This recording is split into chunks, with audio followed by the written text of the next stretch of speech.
No.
तो start करें। जी यहाँ पे आई थिंक इतने लोग ही ज्वाइन करेंगे, टाइम लगेगा थोड़ा।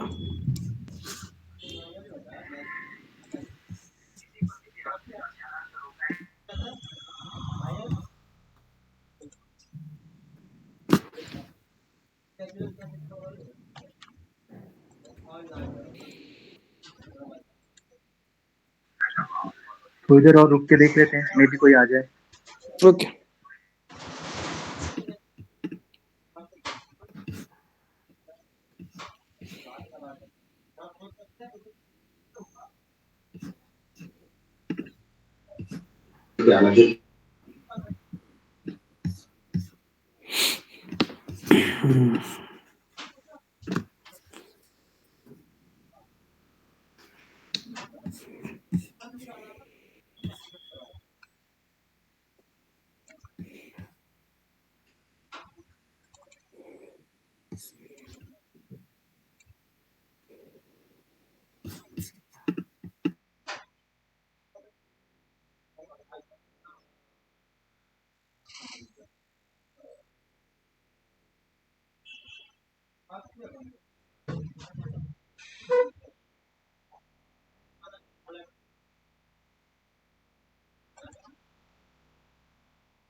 ठीक है। तो आज से हमारी रिएक्टिव स्टार्ट हो रही है ना? बेसिक से चलेंगे बिल्कुल, और चीज़ों को समझते हुए चलेंगे, सारी चीज़ों को वन बाय वन। एंड जब हमें लगेगा कि हाँ हमने चीज़ें काफ़ी पढ़ ली हैं, देन हमें प्रोजेक्ट की नीड है, देन हम प्रोजेक्ट की तरफ बढ़ेंगे। ठीक है। ग्रुप बना हुआ है। ग्रुप का मतलब अकेला सिर्फ मीटिंग की लिंक भेजने के लिए नहीं है। कोई भी किसी को इश्यू होता है उसके अंदर शेयर करो। अगर एक दूसरे की हेल्प कर सकते हो तो करो, है ना? बाकी कोई भी दिक्कत आती है तो मुझे बताओ, हम उस चीज़ में करेंगे। ठीक है काम। तो स्क्रीन दिख रही है मेरी? हाँ हाँ दिख रही है। पहले आज समझेंगे कि हम कि बेसिकली अभी तो स्टार्ट हो रहा है और आज है फ्राइडे हमारा, है ना? आज फ्राइडे है। हाँ सर। अब आज स्टार्ट हो जाएगा, मंडे से हमारी लगातार क्लास होगी, 5 क्लास लगातार होंगी। उसमें हमारा काफी कुछ कवर हो जाएगा, है ना? तो हाँ यहाँ पे सबसे पहले तो आज हम समझेंगे कि हमें फोल्डर स्ट्रक्चर क्या फॉलो करना चाहिए। अगर हम आगे प्रोजेक्ट्स बनाते हैं तो किस तरीके का फॉलो करते हैं, चीजें कहाँ कहाँ किस फोल्डर में क्या चीजें डालते हैं। देन कुछ कंपोनेंट पढ़ने हैं, उसके बेस पे चीजें करेंगे। और फ्लेक्स समझेंगे, आज थोड़ा सा सीएसएस पार्ट समझेंगे कि कैसे करते हैं। तो बेसिक चीजें और रिएक्ट नेटिव की जो सबसे पहले हमें मालूम होनी चाहिए वो स्टार्ट करेंगे आज। ठीक है। तो सबसे पहले तो ये देखो, मैंने एक प्रोजेक्ट क्रिएट कर लिया है। ये बिल्कुल नया वर्जन पे है, जो हमारा रिएक्ट नेटिव का भी नया वर्जन चल रहा है उसके अंदर ही है। ओके। तो हमारा रिएक्ट नेटिव का वर्जन करेंटली ये चल रहा है। तो हमारे नए वर्जन पे रिएक्ट नेटिव हमने बना रखा है अभी। हाँ हाँ सर, हम लोग जो प्रोजेक्ट करेंगे हम वो रिएक्ट नेटिव CLI में करेंगे या फिर एक्सपो पे करेंगे? हम CLI ही पढ़ रहे हैं तो CLI में ही करेंगे। Okay sir. हाँ सर, क्या इसमें ये लगे ऑब्जेक्ट ओरिएंटेड लगेगा क्या इसमें? ऑब्जेक्ट ओरिएंटेड क्लास नहीं पढ़ रहे हैं हम।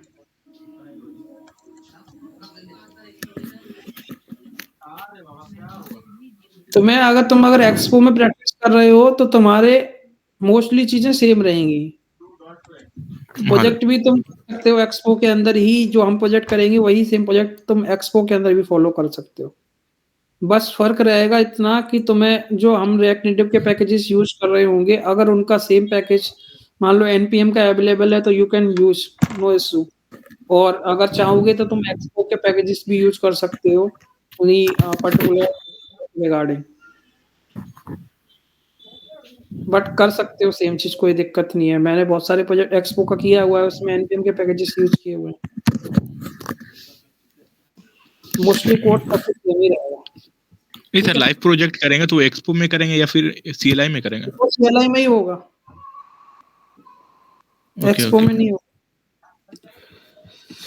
ठीक है सर। हाँ सर। ओके। सर एक तो थोड़ा रोक रहा हूँ सर। सर मतलब ड्रॉबैक्स क्या है कि अगर हम लाइव प्रोजेक्ट्स अगर एक्सपो में करें तो?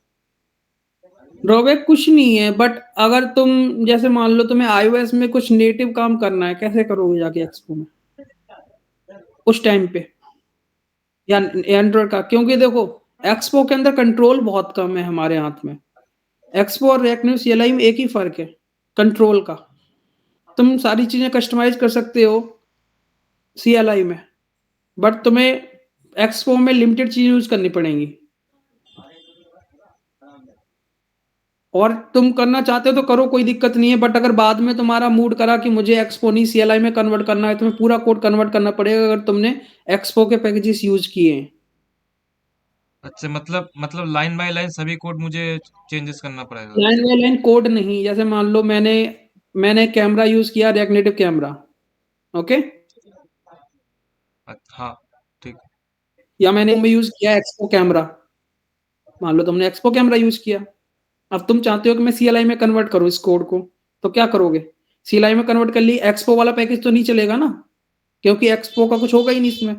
फिर तुम क्या करोगे? npm पैकेज वगैरह यूज करोगे, तो फिर वहां कोड कन्वर्जन होगा कि नहीं होगा? तो हाँ, दिक्कत आएगा। दिक्कत कुछ नहीं है, तुम पूरा प्रोडक्शन में लेके जा सकते हो, लास्ट में बिल्ड भी बना सकते हो, पूरा बना सकते हो, डाल सकते हो, कोई दिक्कत नहीं है।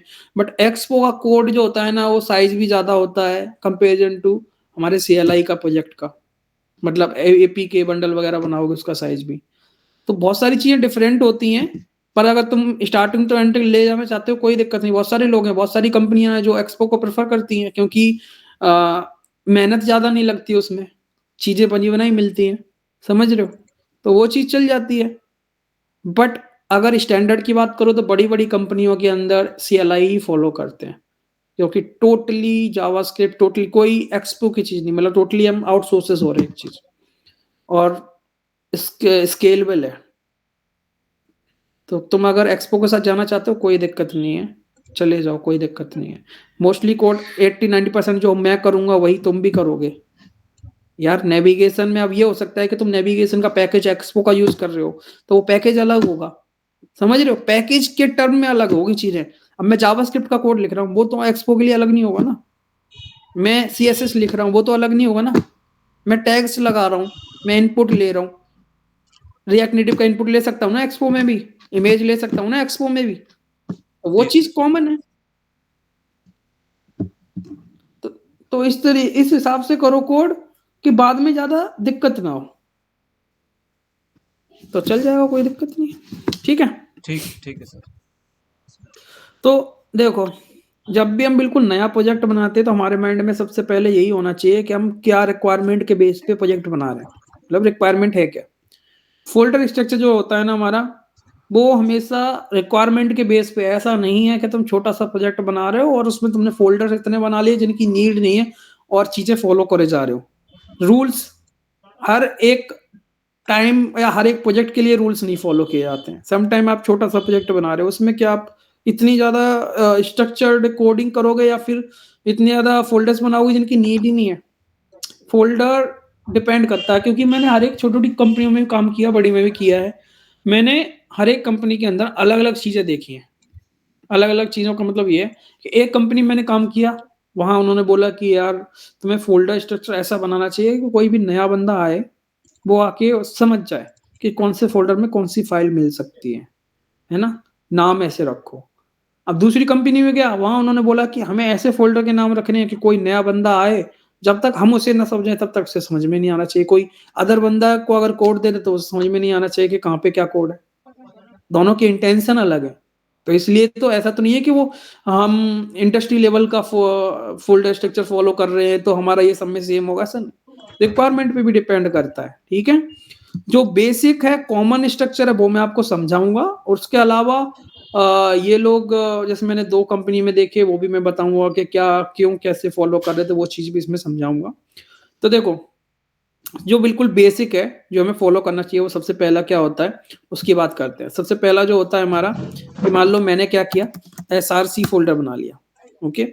ये हमारा मेन फोल्डर होता है, इसके अंदर सारी कोडिंग। अब बोलोगे तुम सर क्यों, हम बहुत सारे लोग क्या करते हैं ना, SRC बना लिया और इमेजेस को ना इस SRC के बाहर डाल लेते हैं। कैसे करके?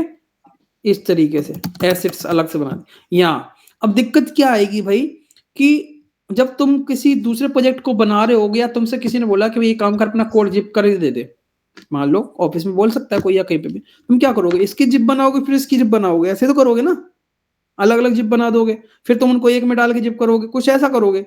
इसीलिए एक ही अपने प्रोजेक्ट का सिर्फ एंट्री गेट एक ही रखो, और वो है हमारा SRC। कभी भी कोई भी चीज करनी है, मान लो तुम्हें अगर कोड को फिर से बनाना भी है दोबारा से, समझ रहे हो, दोबारा से प्रोजेक्ट को बनाना है, और उस केस में तुम्हें क्या करना पड़े, इतनी मेहनत ना करने पड़े, बस SRC फोल्डर को उठाया और दूसरे प्रोजेक्ट में पेस्ट किया, और क्या क्या पैकेज डॉट जेसन में जो भी पैकेजेस हैं वो सारे वहां पे कॉपी किए, और क्या कर दिया, यार इंस्टॉल और करके चला दिया, प्रोजेक्ट हो गया, चल जाएगा ना तुरंत। बट अगर तुम एक एक चीजें पेस्ट करने में लगोगे या फिर अलग अलग फोल्डर्स बना लोगे तो बहुत सारा टाइम लग जाता है। तो एंट्री गेट सिर्फ एक ही रखना है जो हमारा SRC है। अब इस SRC के अंदर में क्या क्या करना होता है वो देखते हैं। पहला फोल्डर हमें रखना होता है कंपोनेंट्स का। एक्चुअल में ये कंपोनेंट्स कौन से हैं? कॉमन कंपोनेंट्स जो होते हैं। ओके, सेकंड फोल्डर हमें रखना होता है, अगर तुम्हारे पास मान लो तुम्हारे प्रोजेक्ट के अंदर images and videos and SVG अलग अलग हैं इतना, तो तुम इसके अंदर क्या करो, है ना, क्या बोल सकते हो, कंटेंट का या फिर एसेट्स का रख सकते हो। अगर मल्टीपल चीजें, मल्टीपल डेटा के साथ डील कर रहे हो, इमेजेस भी है, जिप फाइल भी है, जेसन फाइल भी है, वीडियोस भी पड़ी हुई है, मान लो एक आध तुमने इंट्रो वीडियो डाल रखी है कुछ भी, तो मल्टीपल। अदरवाइज सिंगल है तो भाई इसका क्या करो, सीधा सा इमेजेस कर दो। ओके, बिल्कुल क्लियर, नीट एंड क्लियर दिखेगा क्या इसके अंदर इमेजेस होंगी। तीसरा फोल्डर जो हमारा बनता है उसको हम बोलते हैं स्क्रीन्स। जितनी भी स्क्रीन्स होंगी, man screen, not component, screens, okay, वो इसके अंदर डालोगे आप। अब इनके अंदर ऐसा नहीं है कि अकेला स्क्रीन्स है, ये स्क्रीन्स के अंदर आप अलग अलग फोल्डर बनाओगे। जैसे कि मान लो तुमने यहाँ पे होम नाम का एक फोल्डर बनाया जिसमें होम की सारी स्क्रीन्स रहेंगी, ठीक है। तुमने एक प्रोफाइल का फोल्डर बना लिया, ये डिपेंड करेगा प्रोजेक्ट की रिक्वायरमेंट क्या है, उसके अंदर प्रोफाइल है या नहीं है ना। इस तरीके से तो अलग अलग फोल्डर बनाओगे, उनके अंदर उनकी स्क्रीन्स डाल दोगे, ठीक है। अब जैसे इमेजेस की बात होगी, स्क्रीन्स की बात होगी, फिर तुम्हारे पास आएगा एक फोल्डर जो बहुत इंपॉर्टेंट है, उसे हम बोलते हैं नेविगेशन। जितने भी नेविगेटर्स बनाओगे आप ऐप के अंदर, एक तो मेन नेविगेटर हो जाता है हमारा जिसे हम ऐप नेविगेटर बोलते हैं, बट उसके अलावा भी अगर आप नेस्टेड बनाना चाह रहे हो, ऑथ के लिए बनाना चाह रहे हो, बहुत सारे नेविगेटर्स बनाए जा सकते हैं रिक्वायरमेंट के हिसाब से। तो वो सारे नेविगेशन वाले जितने भी नेविगेटर है वो सारे आप इसके अंदर डालो, ओके, नेविगेशन के अंदर। फिर हमारे पास आता है, अगर आप ऐप के अंदर रेडक्स यूज कर रहे हो तो आप रेडक्स का पूरा फोल्डर बना सकते हो। इसके अंदर आपका स्टोर, इसके अंदर आपकी स्लाइसेस, इस जो भी आपकी चीजें होंगी वो सारी इसके अंदर आप डाल सकते हो रेडक्स के अंदर, ओके। अगर आप एपीआईज यूज कर रहे हो, एपीआईज यूज करते ही हैं बेसिकली, हर एक प्रोजेक्ट के अंदर मोस्टली होती हैं, तो एपीआई यूज कर रहे हो तो यहाँ पे आप एपीआईज का फोल्डर बना सकते हो जिसके अंदर 2 फाइल बना सकते हो या फिर एक ही बना सकते हो। एक में क्या कर सकते हो, टोटल 2 फाइल बना लोगे तो और बेटर रहेगा। एक फाइल में आप क्या करते हो, सारी यूआरएल रख लो जितनी भी एपीआईज हैं, टोटल एपीआईज की यूआरएल्स हो ना, जिसे हम बोल सकते हैं एंड पॉइंट्स वगैरह, है ना, और बेस यूआरएल उसमें डाल दो।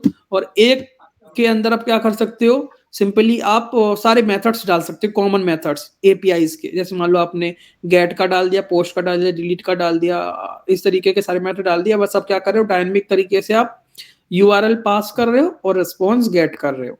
तो वो सारे मेथड्स भी आप इनके अंदर 2 फाइल डाल के कर सकते हो।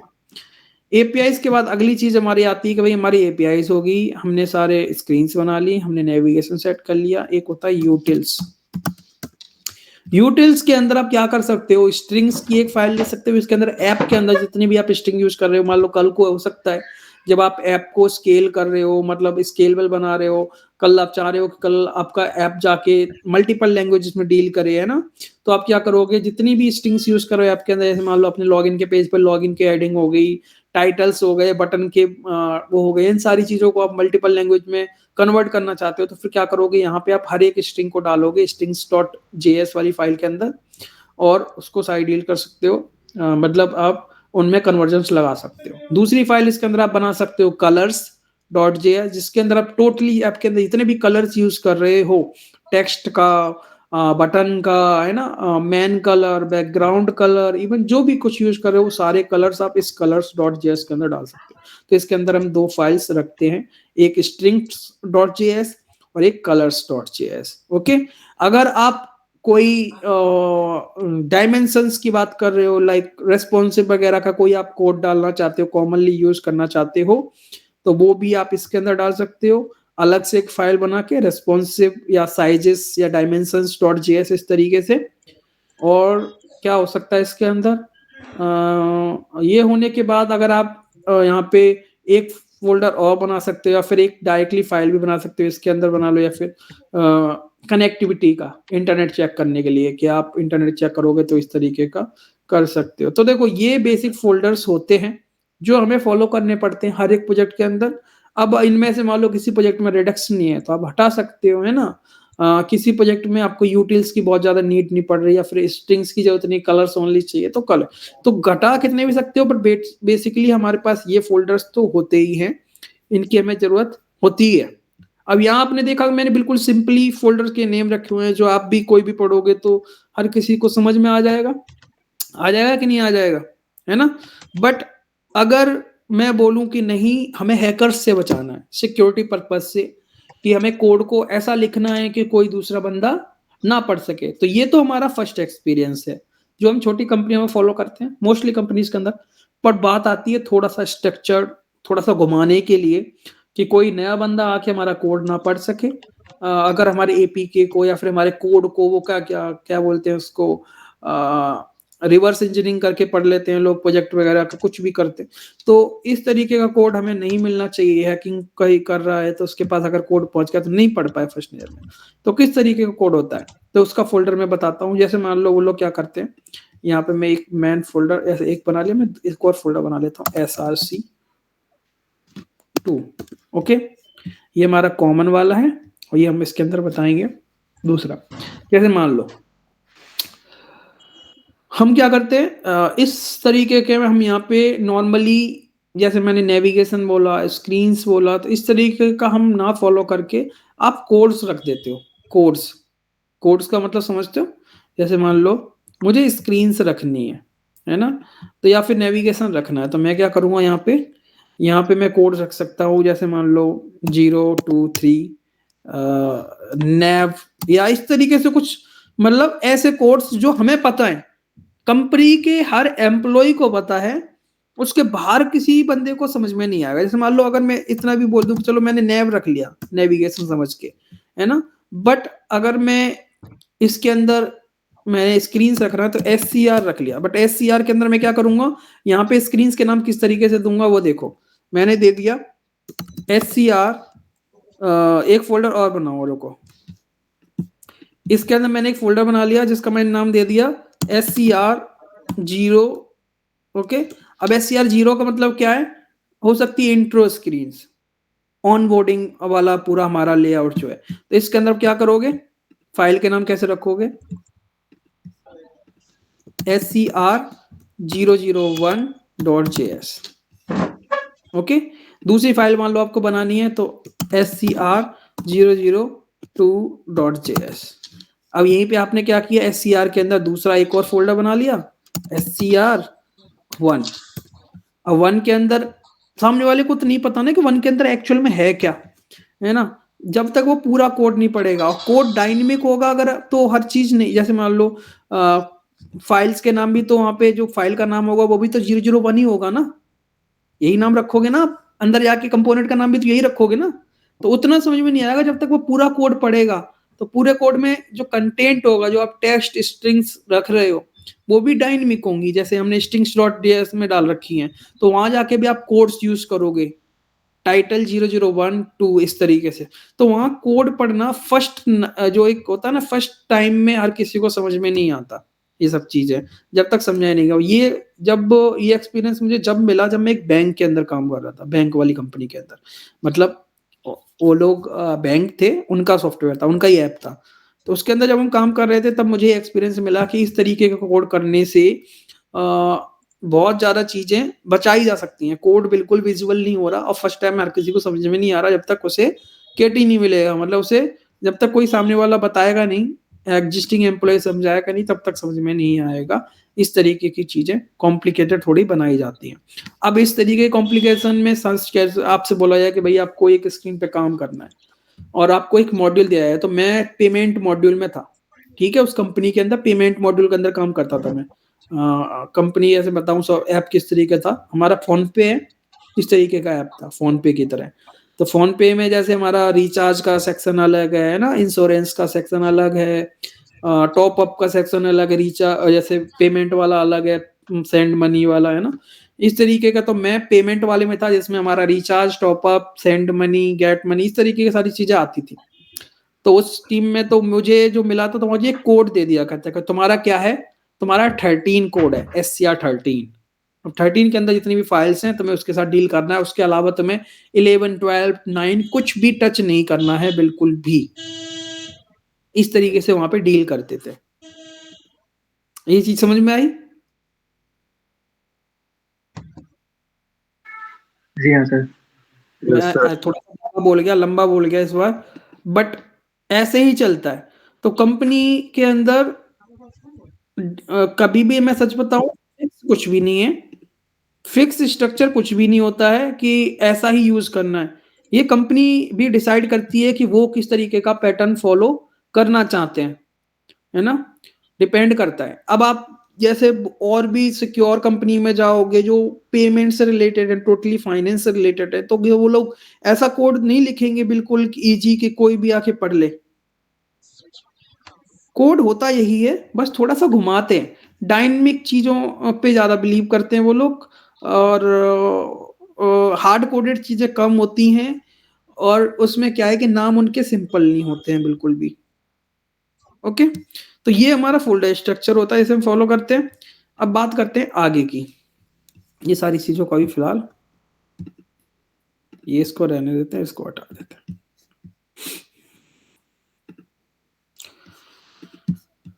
अब बात करते हैं थोड़ा सा VS कोड के बारे में कि VS कोड में क्या क्या पैकेज एक्सटेंशंस डाल रखे हैं। तो आप लोग अभी करेंटली कोई बताएगा कौन कौन से एक्सटेंशन यूज कर रहे हो, तो मैं बताता हूँ कौन कौन से एक्सटेंशन आपकी हेल्प करेंगे रिएक्ट नेटिव में काम करने में। ES7 एक होता है, ES7। ES7 है आपके पास? हाँ, और बस एक ही है। देखो, हाँ,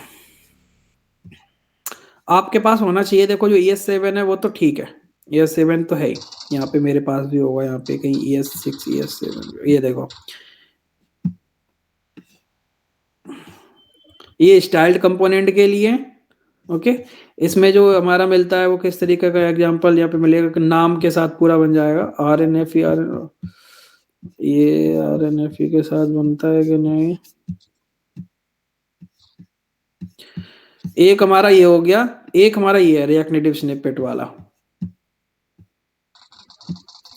ये जरूरी है, ठीक है। उसके बाद कलर हाइलाइट्स, जब भी आप कोई भी कलर डालते हो ना तो कलर्स बड़े अच्छे से दिखते हैं, तो आपको समझ में आता है कौन सा कलर है कौन सा नहीं है, ये कलर।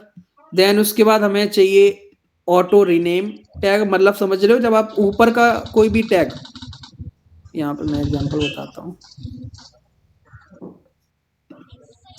जैसे मान लो आप यहाँ पे कुछ चेंज कर रहे हो, तो देख रहे हो ना मेरा नीचे वाला भी चेंज हो रहा है। जैसे मैंने ऊपर टाइप करा ना कुछ भी, मान लो मैं टचेबल टाइप कर रहा हूं, तो मेरा नीचे भी टाइप होता है, देखो नीचे तक टाइप हो रहा है। तो इसे ये बोलते हैं ऑटो रीनेम टैग, मतलब आप ऊपर का टैग को रीनेम करोगे, नीचे वाला उसका जो क्लोजिंग टैग होगा वो अपने आप से रीनेम हो जाएगा। अदरवाइज इसके बिना क्या होता है ना कि हमें इंपोर्ट करना पड़ता है दोनों जगह, मतलब या फिर यहाँ से इंपोर्ट करोगे तो वो थोड़ी सी दिक्कत आती है, इसलिए ये पैकेज हमारे लिए जरूरी है। ये ऑटो कंप्लीट वाला है, जब आप कोई भी टैग कर रहे होगे तो हमें सजेशंस मिल जाएगा कंप्लीट के लिए। ओके, ये क्लोजिंग टैग है, जब भी आप ओपन टैग लगाओगे तो क्लोजिंग टैग अपने आप से मिल जाता है हमें। उसके बाद प्रिटियर होना चाहिए, प्रिटियर बहुत ज्यादा इंपॉर्टेंट है ये वाला, जिससे आप कोड को फॉर्मेट कर सकते हो। जैसे मैं बताऊं, यहाँ पे मैं एग्जांपल देता हूँ आपको, जैसे मान लो मैंने यहाँ पे कुछ भी कर दिया, इस तरीके का करा, ओके, मान लो इस तरीके का, मैं यहाँ पे प्रिटियर को फॉर्मेट डॉक्यूमेंट करता हूँ तो ये सेट हो जाता है इस तरीके से, ठीक है। तो प्रिटियर होना जरूरी है। उसके बाद और भी थे इसमें, अभी मैंने नया नया सेटअप किया तो कुछ और मिसिंग होंगे इसके अंदर। अगर आप लोग चैट जीपीटी यूज करना चाहते हो, मैं ये नहीं बोल रहा हूँ कि इसी से ही कोड उठाना है, बट इसमें एक पैकेज है जो आपकी हेल्प करेगा सजेशंस देने में। जब आप नया नया कोड लिखोगे ना तो आपको क्लासेस के बारे में, उसके बारे में हेल्प मिल जाएगी। ये वाला ये पैकेज, ये थोड़ा सा आपको फास्ट करवा देता है चीजें। बॉक्स AI कोड जनरेशन, इसमें कुछ नहीं करना, आपको बस एक्सटेंशन यूज करना है। और ऐसा भी नहीं है कि मैंने तुम्हें बोला है तो तुम पूरा कोड लिखने लग जाओ, कोड नहीं लिखना है, इससे सिर्फ सजेशन लेना है। कोई भी लॉजिक जब जावास्क्रिप्ट का लिखते हो ना आप, तो ये क्या करता है, आपके जो प्रीवियस लॉजिक आपने लिखे हैं उसके बेस पे ये लॉजिक रेडी करता है। तो आपको स्टार्टिंग में इससे हेल्प मिल जाएगी, सही है ये कुल मिला के, ठीक है, हेल्प करता है। तो आपको हेल्प लेनी है, ऐसा नहीं है कि पूरा इस्तेमाल करना है इसका, पूरा सीखना भी है और इस्तेमाल भी करना है इसका, ठीक है। तो ये पैकेजेस हैं, ठीक है। अब बात करते हैं, इतना तक सबका क्लियर है ना इसमें? तो मतलब ये तो बेसिक है, ये तो सब चीजें एक तरीके से बोल सकते हो कि तैयारी है कोडिंग करने से पहले की। किसी का कोई क्वेश्चन तो नहीं है?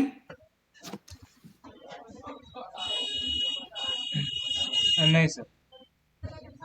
ठीक है, अब बात कर लेते हैं थोड़ा सा फ्लैक्स बॉक्स के बारे में। फ्लैक्स बॉक्स के बारे में तो सुना ही होगा, सुना है? हाँ सर, हाँ सुना है। फ्लैग बॉक्स मोस्टली मुझे लगता है कि जिन लोगों ने रिएक्ट नेटिव स्टार्ट करी है, डेफिनेटली उन्होंने पढ़ा होगा। तो कोई भी ऐसा बंदा नहीं होगा जिसने फ्लैग बॉक्स के बारे में नहीं सुना है, मुझे ये पता है, ठीक है। मैं यहाँ पे क्या करने वाला हूँ, मैं फ्लैग बॉक्स के कुछ क्वेश्चंस आप लोगों से पूछूंगा जिससे आपकी नॉलेज किस लेवल पे है, फ्लैग बॉक्स आपने यूज किया है या नहीं किया है, या बिल्कुल अभी नॉन नहीं हो उस चीज से, वो अभी पता चल जाएगा, ठीक है। थोड़े से बस क्वेश्चंस पूछूंगा छोटे छोटे, और अगर कुछ भी मिस्टेक हो तो मैं समझा दूंगा, ठीक है। तो सर फ्लेक्स बॉक्स में बहुत कंफ्यूजन होता है, वो हाँ, अलाइन आइटम। ये क्वेश्चंस पूछे जा रहे हैं कि आपकी लेवल समझने के लिए, देन मैं उसको एक्सप्लेन करूंगा, ठीक है। तो सबसे पहले मुझे बताओ, चलो मैंने मान लिया यहाँ पे मैंने स्टाइल दे दी, और मैंने इसको फ्लेक्स बॉक्स को 1 दे दिया, या फिर इसको मैंने 10 दे दिया, और इसको मैंने बैकग्राउंड कलर दे दिया रेड। बताइए क्या कितना दिखेगा? सर वो 10 पार्ट में डिवाइड करेगा अपने आप को? पक्का? पूरा पेज नहीं, वो तो पूरा का पूरा ब्लैक कलर दिया हुआ है, तो सॉरी रेड कलर दिया हुआ है, तो पूरा रेड ही दिखेगा, लेकिन अपने आप को 10 पार्ट में डिवाइड करेगा ना। कैसे पता चलेगा? उसके लिए हमें सबको फिर बॉर्डर देने पड़ेंगे।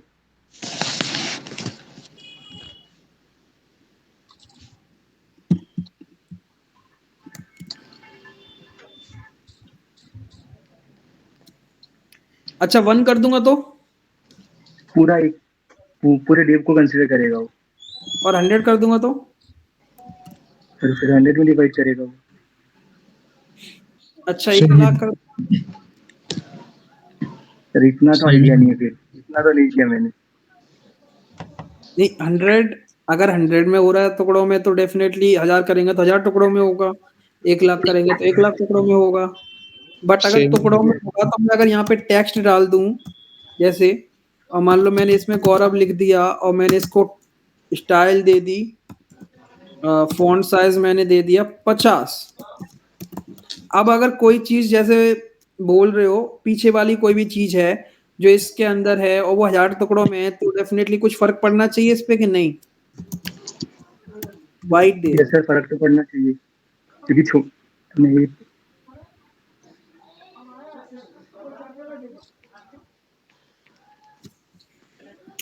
कब फर्क पड़ता है? फ्लेक्स का यूज हम जब करते हैं तो फर्क कब पड़ता है? देखो अब तुम बाहर, जब तक उसके पार्टनर कोई नहीं है, जब तक किसी व्यू का कोई भी पार्टनर नहीं है, ठीक है। इसको मैं थोड़ा सा फर्क समझाता हूं कि जैसे मान लो एक तुम्हारी फैमिली है और तुम अकेले हो फैमिली के अंदर, तो अगर घर के अंदर 1,00,000 रुपए की अर्निंग है, या फिर बोल दो कि तुम्हारे पापा के पास 1,00,000 रुपए हैं, तो एक बंदे में अगर वो चीज डिवाइड हो रही है, चाहे वो 1,00,000 हो, चाहे 10,00,000 हो, चाहे 15,00,000 हो, कोई फर्क पड़ेगा? वो तो एक ही बंदे को मिल रही है, कोई दिक्कत नहीं, डिवाइड होगा ही नहीं ना। डिवाइड का कोई रूल आएगा क्या? नहीं आएगा ना। डिवाइड कब होता है? जब एक से ज्यादा है, और वो कब है? जब उसके अंदर है, प्रॉपर्टी के हिस्सेदार होते हैं ना, है ना। तो अगर मान लो मैं तुमसे बोलूं कि भाई ये हटा देता हूं मैं, और मैं बोलता हूं तुम्हें कि ये देखो एक है, ओके, अब ये नंबर अभी कोई मैटर नहीं करता, तुम 1000 भी कर दोगे कोई मैटर नहीं करता इसको। ये अब तक मैटर ये करेगा कि जब तक मैं इसके अंदर एक व्यू यूज किया और मैंने क्या कर दिया इसको, अभी मान लो मैंने इसको फ्लेक्स 2 दे दिया और background colour sorry background colour अगर मैं ग्रीन दे रहा हूं, तो बताइए क्या होगा? ये अंदर है, दो सर ये part में डिवाइड बैठ जाए। डिवाइड कर देगा। पूरा ग्रीन हो जाएगा। डिवाइड नहीं करेगा। मैंने क्या बोला था अभी, यही पिछली वाली लाइन मेरी सोचो, मैंने क्या बोला। मैंने बोला जब तक कोई दूसरा नहीं है तब तक डिवाइड करने का कोई रूल है ही नहीं। अब अगर मैं इसको जो दिया है, जैसे मान लो ऊपर 1 दिया है ना, मैं इसको 0.5 यूज करूं तो अब ये प्रॉपर्टी का आधा बोल रहा है। जब तक इसे 2 3 4 बोलोगे ना, वो फुली है, उसके लिए कोई मतलब नहीं है, क्योंकि इससे ज्यादा बोल रहा है ना, समझ रहे हो। अब ये आधा मांग रहा है तो आधा होगा। अब इसको थोड़ा सा समझाते हैं। जैसे मान लो मैंने यहाँ पे 0.1 यूज करा 1, और अगर मैंने यहाँ पे दूसरा डाल दिया ना, कंपटीटर आ गया। अब ये इसको कॉपी करना, कंपटीटर आ गया। अब इसका मतलब क्या है 1 का मतलब, इसको मैं ब्लू कर दे रहा हूं।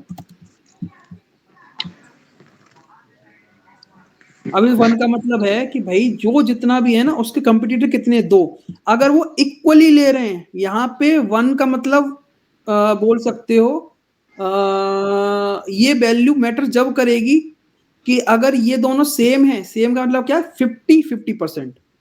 ओके, सेम का मतलब क्या है, 50-50%। अगर इसमें से कोई एक बढ़ा देता हूं तो ये 2 है। 2 का मतलब क्या, कौन सा ज्यादा होगा, ब्लू ज्यादा होगा या ग्रीन ज्यादा होगा?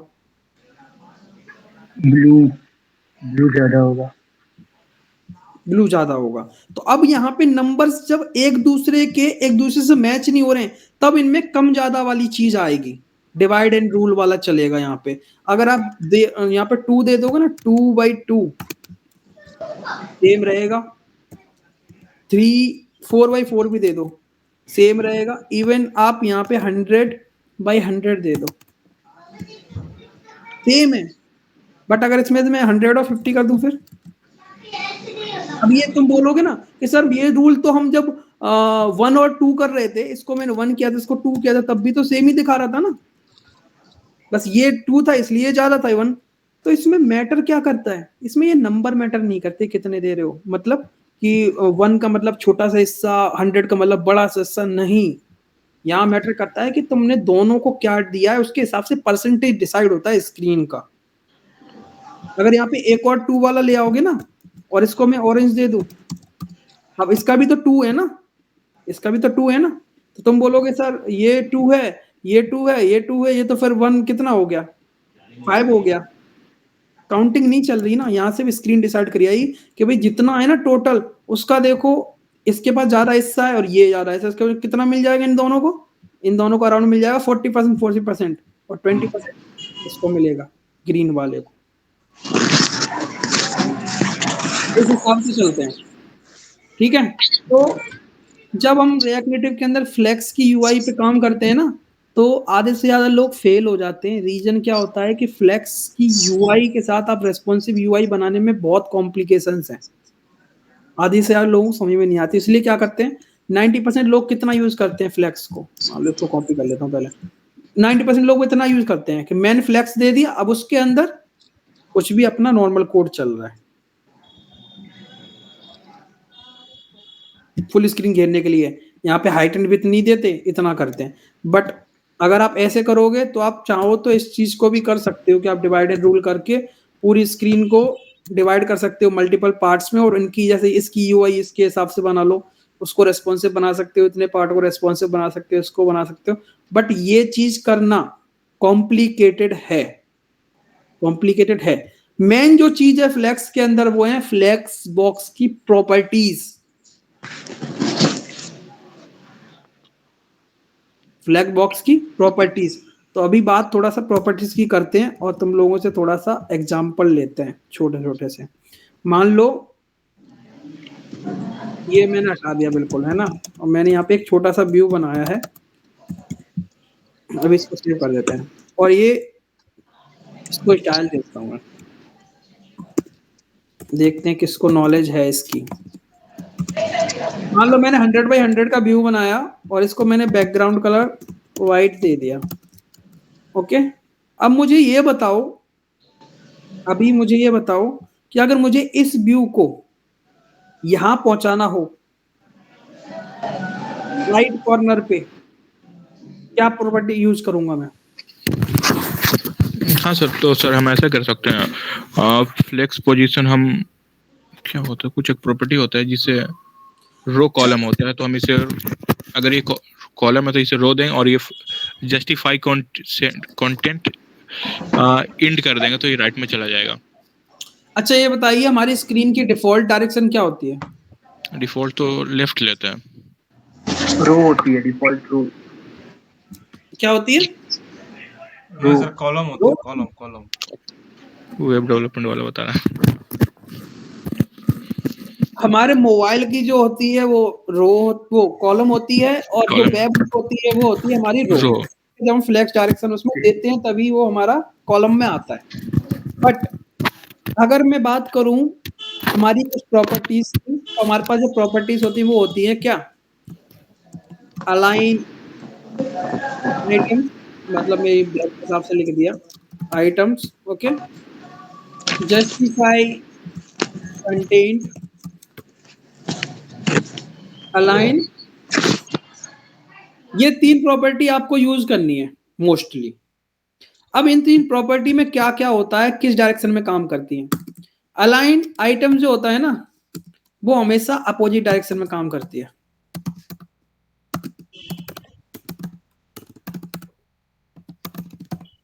अपोजिट डायरेक्शन, समझ रहे हो? ओके, ये विथ डायरेक्शन,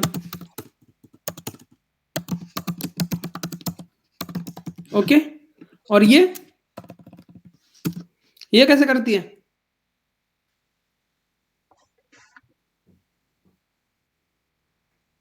कोई तो बता दो। वो पर्टिकुलर आइटम को करती है शायद। नहीं, पर्टिकुलर को करती तो है, पेरेंट डायरेक्शन में जाती है। वो नहीं पता। पेरेंट ये सर इक्वल डायरेक्शन में रहती है।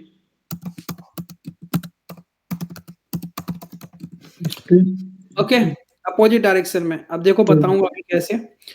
अलाइन आइटम्स की जो प्रॉपर्टीज होती है वो मोस्टली क्या होती हैं? हमारे पास फ्लेक्स स्टार्ट है, ओके, फ्लेक्स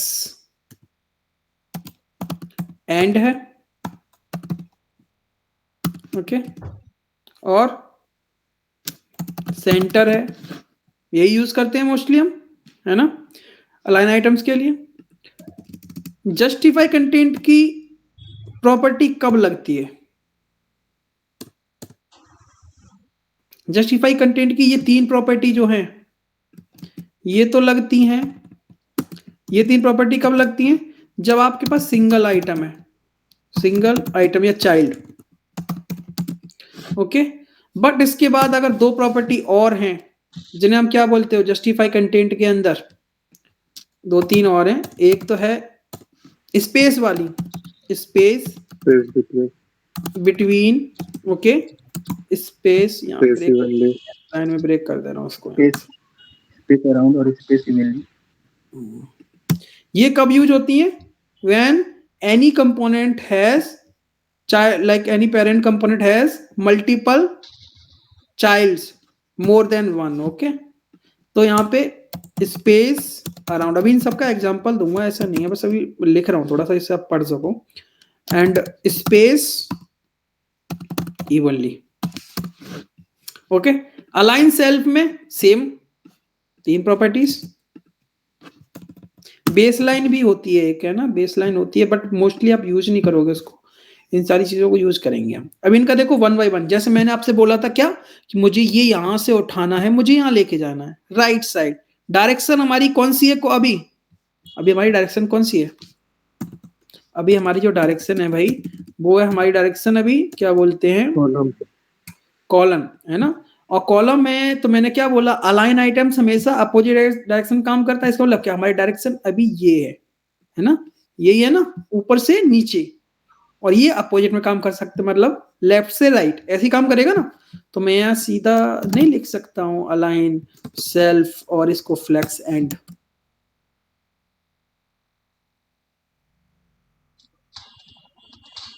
फ्लेक्स एंड मतलब ये यहाँ पे है तो ऑलरेडी स्टार्ट तो है ही, फ्लेक्स स्टार्ट, फ्लेक्स का स्टार्ट यही है ना, लेफ्ट से राइट। तो इसको मैं थोड़ा सा आइडिया और देता हूँ तुम्हें कैसे बता सकता हूँ, मेरे को थोड़ा सा इजी करता हूँ। देखो फ्लेक्स 1 फ्लेक्स 2 ये समझना कोई कॉम्प्लिकेटेड नहीं है, क्योंकि आपको उतना ज्यादा फ्लेक्स लिखने नहीं है, आपको कॉमनली 1 और 2 यूज करते हैं, और आप जितना डिवाइड करते जाओगे, जितने पार्ट उसमें पार्टनर्स डालते जाओगे व्यू के अंदर, उतना वो डिवाइड होता जाएगा नंबर परसेंटेज के हिसाब से। बट मैटर ये करता है कि अलाइन सेल्फ ये प्रॉपर्टीज हमें कितने अच्छे से आती हैं, यही हमारी यूआई बनवाते हैं, समझ रहे हो? जो हमारी यूआई है ना, वो यही डिसाइड करते हैं कि कितनी अच्छी आप बना सकते हो, अगर आपको इन प्रॉपर्टीज पे अच्छे से काम करना आता है तो देखो थोड़ा सा समझते हैं। ये एक मैट्रिक्स है, हमारी जो स्क्रीन है ना वो एक्चुअल में एक मैट्रिक्स है। कैसे? हमारे पास कितनी पोजीशंस हैं? हमारे पास पोजीशंस हैं ये, ऐसी तो बनती है मैट्रिक्स, बॉक्स ऐसी बनता है ना। अब देखो यहां पे क्या है, जब आपके पास एक तो डायरेक्शन हमारी डिफॉल्ट ये है ना, और अपोजिट डायरेक्शन ये है, ओके। तो मान लो ये क्या है, अभी यहाँ पे अगर हमारा बॉक्स है और अगर डायरेक्शन हमारी ये है, तो इसका मतलब क्या है कि यहाँ पे हमारा फ्लैक्स स्टार्ट काम कर रहा होगा, फ्लैक्स स्टार्ट, चाहे वो किसी भी डायरेक्शन का हो, चाहे वो आप जस्टिफाई ले रहे हो, चाहे वो अलाइन आइटम्स ले रहे हो, स्टार्ट तो यही है, ओके। ये पॉइंट कौन सा है?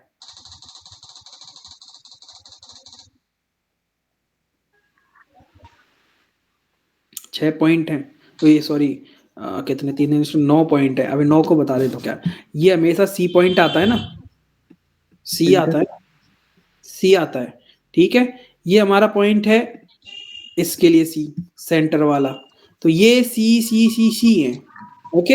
अब यहाँ पे ये पॉइंट हमारा फ्लैक्स स्टार्ट है, ये एंड है, और ये एक्चुअल में एंड किसके लिए है? जस्टिफाई कंटेंट के लिए, जब डायरेक्शन ऐसा है। बट ये स्टार्ट किसके लिए है? इधर वाले के लिए। तो स्टार्टिंग के ये कौन से हैं? एस और एस फॉर दिस वन, और ये एस, तो यहाँ पे मैं थोड़ा सा इसको वो कर देता हूँ, नामांकन कर देता हूँ, है ना। नामांकन का मतलब यह है कि एस का मतलब है स्टार्ट, ओके, ई का मतलब है एंड, और सी का मतलब है सेंटर। तो ये ई है और सी है। तो अगर तुम यहाँ पे एक नया बॉक्स बनाना चाहो तो बना सकते हो। पहले एक डायरेक्शन की बात कर लो, ऐसी डायरेक्शन चल रही है,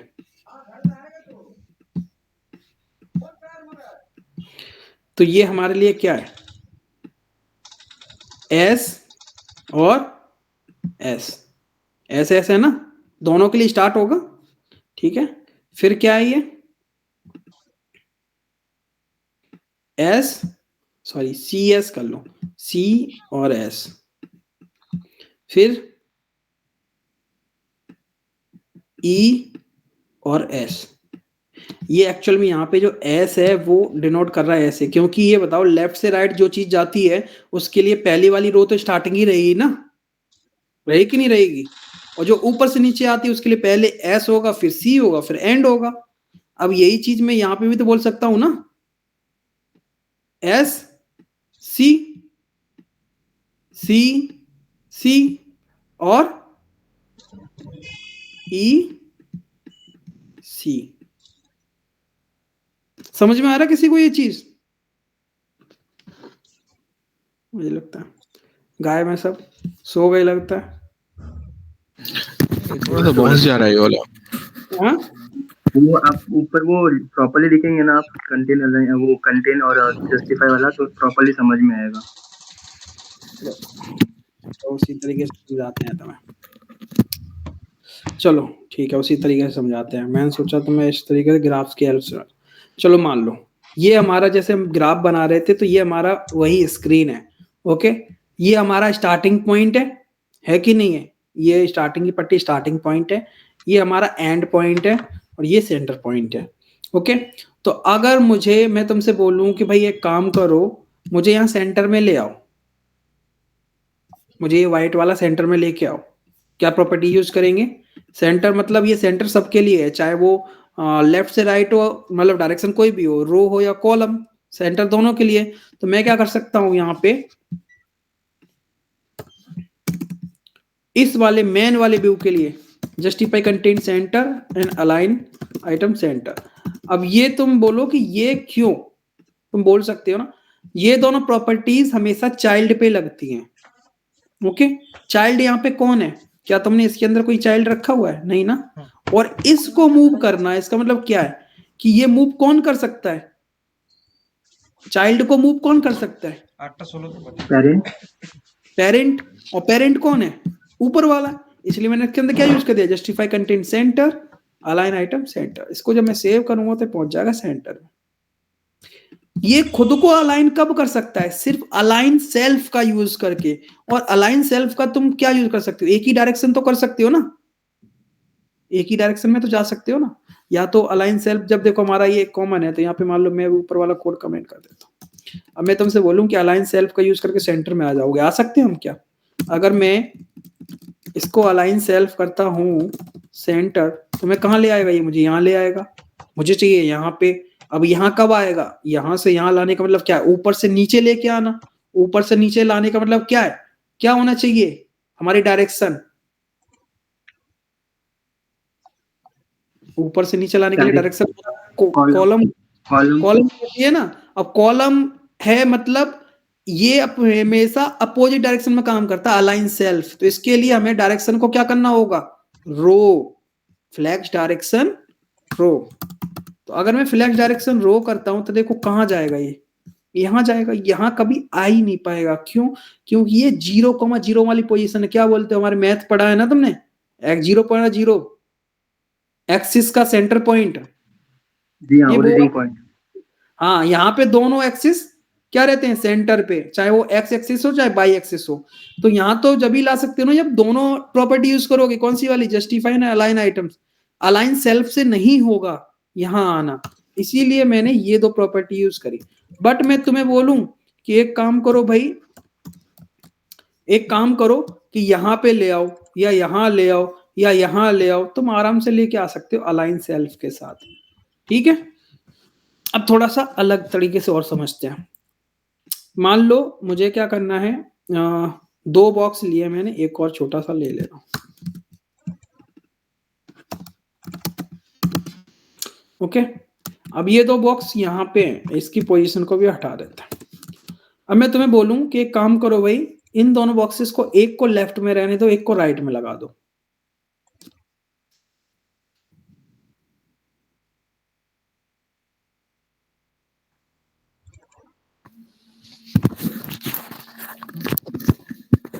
जस्टिफाई कंटेंट स्पेस बिटवीन मारेंगे तो हो जाएगा ये। स्पेस बिटवीन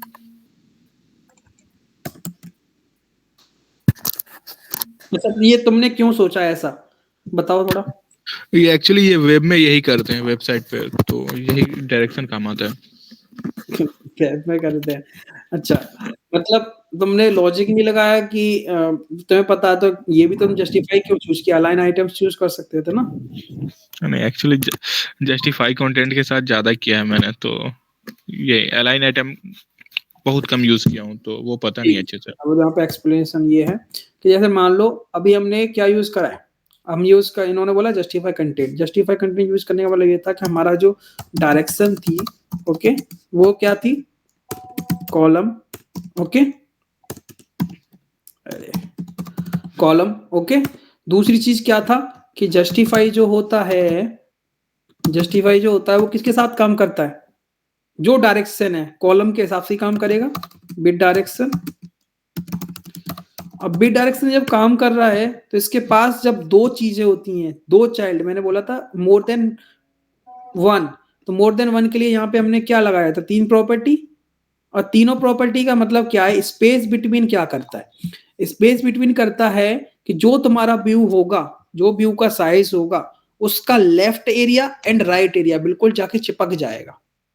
स्पेस बिटवीन मतलब दोनों व्यूज के जो जितने चाइल्ड होंगे ना, उनके बीच में एक गैप आ जाएगा इक्वली। ठीक है, अब यही चीज मैं बोलता तो मैं कि भाई एक काम करो, इनको दोनों साइड से, लेफ्ट एंड राइट से स्पेस दे दो। कितना? इक्वली, इक्वली स्पेस दे दो, है ना। तो वो कहाँ पे आ जाते हैं? यहाँ पे मान लो मैंने स्पेस बिटवीन किया, यूज किया स्पेस अराउंड। स्पेस अराउंड देखो क्या करेगा, लेफ्ट एंड राइट, एंड इसके भी लेफ्ट एंड इसके भी राइट, ये इसने क्या कर दिया, स्पेस ले लिया इक्वली दोनों चाइल्ड को। तो ये बीच वाला सेंटर वाला ज्यादा क्यों दिख रहा है, क्योंकि इसके इस जो ऑरेंज के लेफ्ट जो राइट में है ना, इतना ही गैप यहाँ लेफ्ट में भी बना होगा ना, और ऐसे ही व्हाइट वाले के भी बना होगा, इसलिए दोनों मिला के ज्यादा स्पेस दिख रहा है। ओके, अगर मैं यहाँ पे स्पेस अराउंड की जगह पे स्पेस इवनली यूज करूंगा तो ये क्या करेंगे, पूरी स्क्रीन को दो कंपोनेंट के लिए इक्वली डिवाइड कर देंगे और उनमें सेंटर पे ला देंगे। देखो यहाँ पे तीनों ये चीजें, तीनों गैप, ये गैप, ये गैप, ये गैप, तीनों इक्वली हैं। तो कभी तुम्हें इस तरीके की यूआई फॉलो करनी है जिनमें लेफ्ट राइट एंड, अब ये बता दूं, मैं एग्जांपल बता दूं कि ये किस चीज के लिए करते हैं, वो भी बता देता हूं। जैसे मान लो तुमने देखा होगा डायलॉग बनाए, मॉडल्स बनाते हैं हम लोग, जिनमें हम कैंसल एंड सेव का बटन देते हैं, है ना, इस तरीके की यूआई बनाते हैं ना। तो वहां पे आप देखते हो कि दो बटन बनाने होते हैं हमें, left and left, cancel and वो, तो आप उसके लिए सेम यूआई फॉलो कर सकते हो, ये दो बटन बना सकते हो, ये आराम से अपने क्या बोलते हैं, तीनों मतलब दोनों बटन इक्वली डिवाइड कर लेंगे पूरे एरिया को, है ना। अगर यहीं पे मैं तुमसे बोलूं कि एक जैसे यूआई का थोड़ा सा एग्जांपल देते हैं, मान लो तुमने ऐसे यूआई देखी होगी, नेम, है ना, नेम, और ऐसे मान लो यहाँ पे गौरव, है ना, फिर तुमने इस तरीके से फॉर्म, ये इनको अवॉइड करना है, इनको, है ना, स्पेसेस और इनको बैक स्लैशेस को, मान लो फिर ईमेल, इस तरीके के यूआई देखिए, कभी प्रोफाइल वगैरह में हम बनाते हैं डेटा टाइप में, जैसे मान लो क्या बोलते हैं उसे, फॉर्म वगैरह की तरह, इस तरीके की यूआई देखिए जिनमें तुम्हें राइट की वैल्यूज एक पूरा एक अलाइनमेंट में रहती हैं और लेफ्ट की जो कीज होती हैं वो एक अलाइनमेंट में रहती हैं। तो इनके लिए क्या यूज करते हैं हम, स्पेस बिटवीन, ये वाली प्रॉपर्टी।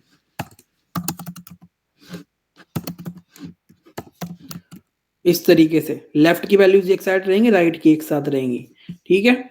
अगर तुम्हें बोला कि भाई एक काम करो, ये सब कुछ मत करो, जब तुम कोई भी बटन बनाते हो, कोई भी बटन बनाते हो और इसे बोला जाता है कि लेफ्ट एंड राइट से इक्वली गैप होना चाहिए इस बटन के अंदर, है ना, इक्वली गैप होना चाहिए, तो मैं क्या करूंगा, जैसे मान लो यही मेरा बटन है, मैं क्या करूंगा, इसको 90% दे दूंगा और मैं इसको अलाइन सेल्फ यूज करूंगा अब यहाँ पे, क्योंकि मैं खुद को अलाइन कर रहा हूं। तो जब भी हम खुद को अलाइन करने की बात करते हैं खुद को, तो हम अलाइन सेल्फ की बात करते हैं, जब अपने खुद को अलाइन ना करके चाइल्ड को अलाइन करने की बात करते हैं तो हम justify content and align items use करते हैं, वो भी कहां पे, पेरेंट की स्टाइलिंग में, ना कि चाइल्ड की स्टाइलिंग में।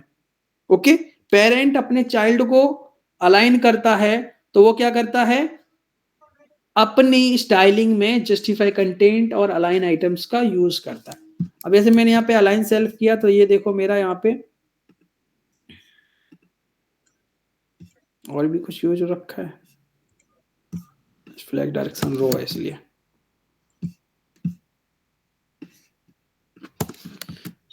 ये देखो लेफ्ट से एंड राइट से इक्वली गैप पे आ गया। अगर मैं इसको अलाइन सेल्फ सेंटर नहीं करता तो ये लेफ्ट साइड से चिपक जाता और राइट साइड में गैप दे देता।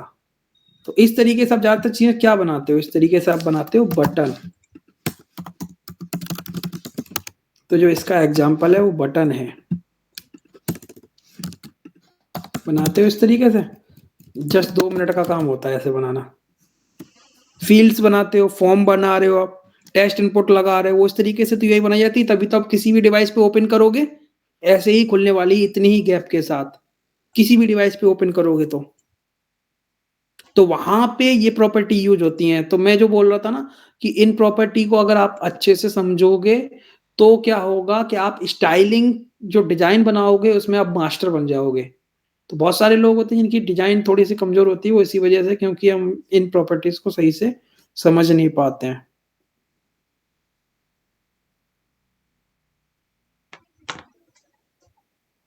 किसी का कोई क्वेश्चन नहीं समझ में आया हो तो बता देना अभी। नहीं, अलाइन सेल्फ किया पे तो हम कुछ और भी यूज कर सकते हैं ना, जैसे जस्टिफाई कंटेंट सेंटर हो गया या फिर justify content align centre, item centre, वो भी तो यूज कर सकते हैं ना। जस्टिफाई कंटेंट सेंटर नहीं हुआ। अपोजिट डायरेक्शन की बात करें, अलाइन आइटम सेंटर, ये तो जब यूज करोगे ना जब तुम यहाँ पे यूज करोगे पेरेंट पे करोगे नहीं। अब एक बात बताओ, तुमने क्या किया, यहाँ पे जस्टिफाई कंटेंट सेंटर यूज कर लिया, ओके, या फिर अलाइन आइटम्स अपोजिट पे लगा रहे हैं ना, तो अलाइन आइटम्स मान लो, अलाइन लगा दिया तुमने। अब एक बात बताओ, ऐसे आ गया। अब अगर इसके नीचे तुम कुछ डालोगे, ये गलत कॉपी हो गया, जब तुम कोई भी चीज इसके नीचे डालोगे हर एक चीज पे अप्लाई नहीं होगा ये, हाँ सर, सब पे अप्लाई हो रहा है। सब पे होगा। फिर तुम कुछ और चीज चाहोगे जिसे तुम लेफ्ट में रखना चाह रहे होगे या फिर नहीं चाह रहे होगे इस अलाइनमेंट, क्या करना पड़ेगा, उसको अलग से सेट करना पड़ेगा, उसका मार्जिन लेफ्ट मार्जिन इसके लिए की जुगाड़बाजी करनी पड़ेगी कि नहीं करनी पड़ेगी। हाँ वो तो है। फिर वहां पे क्या होगा, फिर तुम्हारा ये रेस्पॉन्सिबिलिटी बनाओगे अलग अलग डिवाइस के लिए, तो वहां वो पॉइंट खराब हो जाएगा, वहां वो एक डिपेंडेंसी हो जाएगी मार्जिन पे, और कभी मार्जिन ही तो डिजाइन खराब करती है। मार्जिन को तो बिल्कुल कम लेना है हमारे डिजाइन के अंदर, ये समझो निगलेक्ट करना है। मैं जिस कंपनी के अंदर काम कर रहा था बैंक वाले में, उन्होंने एक सीधा इंस्ट्रक्शन दे रखा था कि मार्जिन एंड पैडिंग ये तो बिल्कुल भूल जाओ कि तुम्हें आती भी है। ऐसा बात है तो सर, तो फिर हमें ये ऊपर से तो ये मार्जिन लिया, तो फिर वहाँ पे मार्जिन के पे कौन सा प्रॉपर्टी देंगे?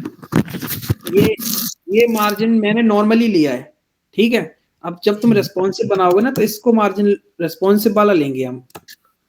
अब जैसे प्रोजेक्ट में तो बोले थर्ड पार्टी यूज नहीं करते हैं ना, तो क्या ये है, मैं इसको नॉर्मल मार्जिन यूज नहीं करूंगा। फिर मैं क्या करूंगा, जैसे मान लो मैं हाइट ले रहा हूँ, मार्जिन टॉप ले रहा हूँ, तो मैं मार्जिन के बेस पे इस तरीके से मैं डिवाइड करके एक निकालूंगा एक सीक्वेंस, मान लो 20 कर दिया, ये कुछ कर दिया, तो मेरे को फिर ये हाइट के हिसाब से मिलेगा, तो फिर मेरा क्या रहेगा, रिस्पॉन्सिव रहेगा ये। अब वहां पे वो लोग थोड़ा सा अवॉइड इसलिए करते हैं क्योंकि वो थर्ड पार्टी एसडीके को यूज नहीं करना चाहते हैं, तो वो फिर फ्लेक्स पे जाते हैं, जो हमने स्टार्टिंग में देखा था, 3 स्क्रीन डिवाइड करी थी ना 3 हिस्सों में, तो क्या करेंगे, जितने व्यू बनाएंगे ना उनको अलग अलग व्यूज मतलब उतने हिस्सों में डिवाइड कर लेंगे स्क्रीन को, फिर उस पर्टिकुलर स्क्रीन के अंदर बनाएंगे। और ये डिजाइन जो होता है ना बहुत कॉम्प्लिकेटेड होता है, एक स्क्रीन को करने में तुम्हें 3 से 4 घंटा लगेगा डिजाइन बनाने में। हाँ सर,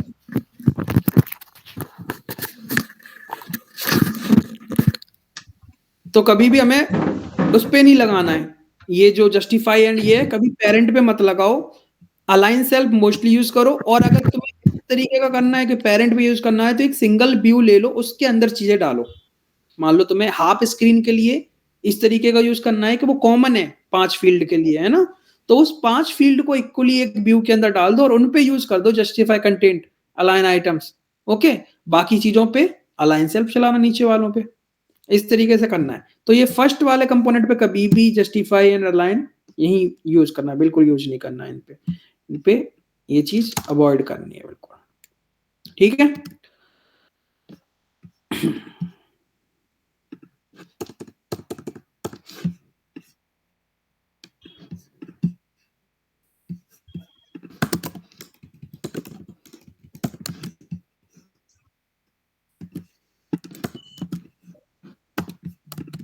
किसी का कोई क्वेश्चन, समझ में आ रहा है ये चीज ना?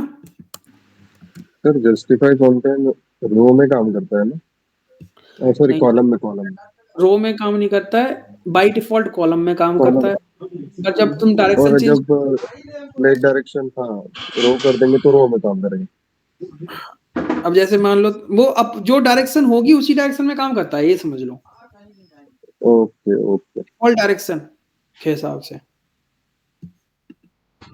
मतलब एक होता है डायरेक्शन के अपोज में जाना और एक संग में काम करना, तो वो संग में काम करता है, जिस तरीके की डायरेक्शन कर लो उसके हिसाब से काम करने लग जाएगा। जैसे मान लो अभी मैं यहाँ पे क्या यूज कर रहा हूँ, एक व्यू ले लेता हूँ, ओके, एक को हटा देता हूँ। अभी मेरा डिफॉल्ट क्या है, जस्ट वो है ना कॉलम है ना हमारा, ओके।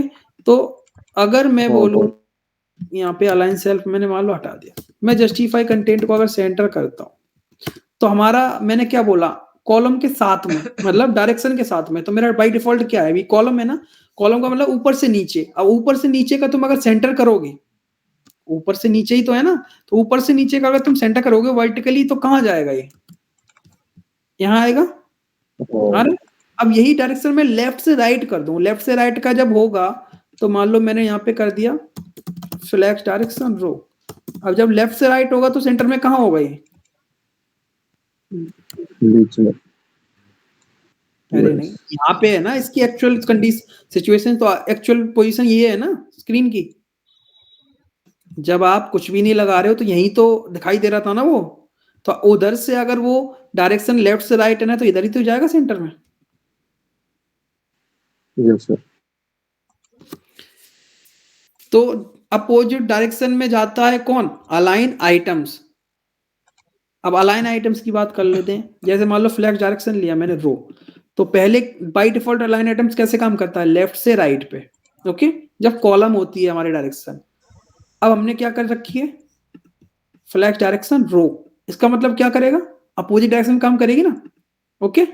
तो एक काम करते हैं, यहाँ पे जस्टिफाई की जगह पे अलाइन आइटम्स लगा देते हैं। अपोजिट में काम कर रहा है ना, क्योंकि डायरेक्शन क्या है? लेफ्ट से राइट। और काम कैसे कर रहा है? Top to bottom, vertically align कर रहा है ना ये। हमारी डायरेक्शन तो लेफ्ट से राइट है, तो हमेशा ये अपोजिट चलता है। अब इस बेस पे तुम हमेशा याद रख सकते हो कि align items opposite and justify same direction. तो सर ये अलाइन कंटेंट कैसे काम करता है?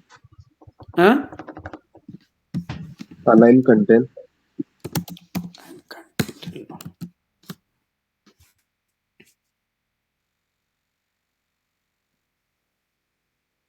जब भी कोई चीज माइंड में डाउट कर रही है तो उसे सीधा यूज करके देख लो, लिख के देख लो ना क्या कर रही है ये। अब देखो इसको एक्सप्लेन करते हैं, थोड़ा सा इसको समझते हैं इसने क्या किया है। हमारी डायरेक्शन क्या है? हमारी डायरेक्शन क्या है? रो रो। और इसने कुछ किया? नहीं किया। देखो क्या लिखा हुआ है यहाँ पे, इस पे देखते हैं, इस पे क्या लिखा है। Flex start, flex end, centre, stretch. इसका मतलब क्या है? किस पे काम करेगा ये? एक और व्यू दे देता हूँ, इसका कलर दे देते हैं ऑरेंज ही दे देते हैं।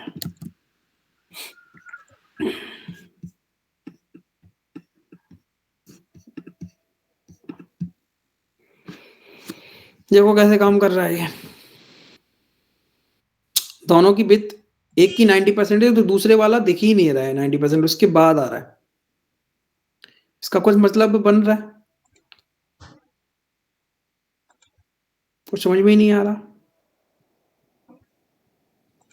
अलाइन सेंटर की जगह पे एक काम करते हैं, कुछ और प्रॉपर्टी यूज करते हैं ना इसका। सेंटर की जगह पे स्पेस बिटवीन यूज करते हैं और ये हटा देते हैं।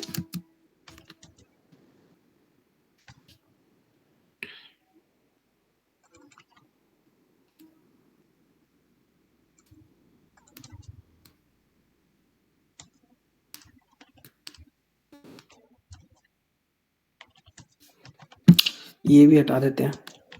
मार्जिन टॉप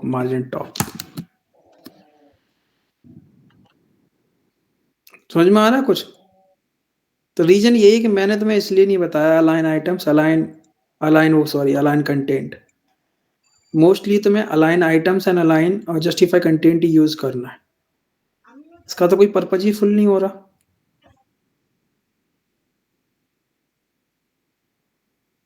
ना तो लेफ्ट लेके जा रहा है ना राइट लेके जा रहा है। तुम्हें बेसिकली ये 3 प्रॉपर्टी यूज करनी है। इन 3 प्रॉपर्टी से हर एक चीज की जा सकती है बिल्कुल परफेक्ट।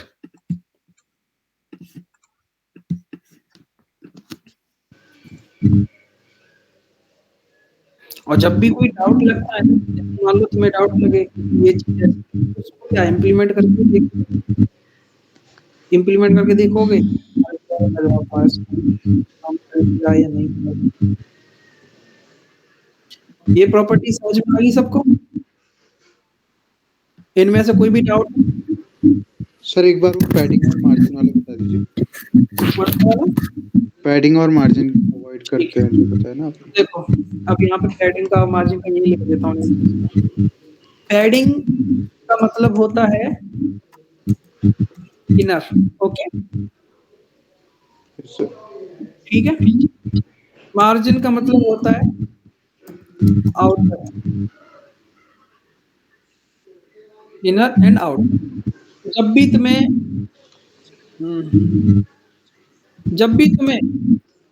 अपने एरिया के जो तुम्हारा कंपनी का कोई भी व्यू है उसके एरिया के चारों तरफ किसी भी डायरेक्शन में तुम्हें गैप लाना है, ओके, उस केस में तुम्हें मार्जिन यूज करना है। बट मैं बोलूं, है ना, मैं बोलूं कि मुझे गैप चाहिए अंदर, उसका जो एक डिफॉल्ट एरिया होता है उस पर्टिकुलर कंपोनेंट का, उसके अंदर मुझे गैप चाहिए, जगह चाहिए, तो मैं पैडिंग यूज करूंगा। एग्जाम्पल के लिए, जैसे मान लो हमारा घर होता है, तो बाउंड्री के बाहर का, जैसे मान लो तुम्हें बोलो कि भाई स्पेस लाओ, है ना, तो तुम बाउंड्री के बाहर का स्पेस बढ़ाने के लिए मार्जिन यूज करोगे, और बाउंड्री के अंदर बोलो कि गैप बनाना है तो तुम्हें पैडिंग यूज करना पड़ेगा। ओके, एग्जाम्पल के लिए यहाँ पे देखते हैं, मान लो मेरा एक व्हाइट वाला है, ओके, अब देखो मैं क्या करता हूँ, सेव करता हूँ पहले से। अब मैं बोलूं तुमसे कि मुझे ये है, मुझे ऊपर से गैप चाहिए, मेरे कंपोनेंट जैसा बना है वो वैसा ही होना चाहिए दिखने में, कोई भी चेंज नहीं आना चाहिए दिखने में, बट मैं ऊपर से थोड़ा नीचे आ जाऊं, तो मुझे क्या करना पड़ेगा, मार्जिन 20। अब ये चीज मैंने करी तो देखो ऊपर से मैं खिसक आया, बट यहीं पे अगर मैं बोल दूं तुमसे कि मैं पैडिंग 20 कर रहा हूं,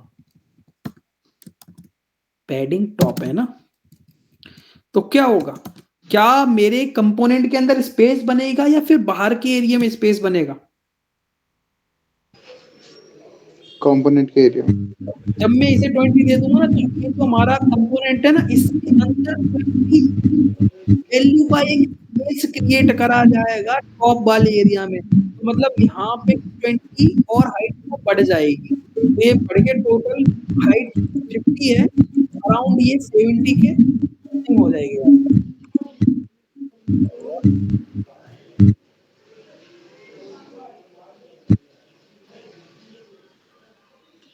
सर वो आपने बोला था ना कि इसको अवॉइड करना,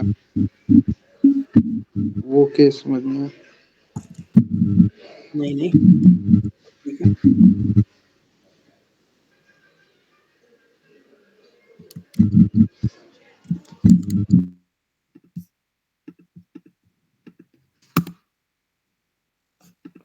ये हाइट की वजह से काम नहीं कर रहा क्या?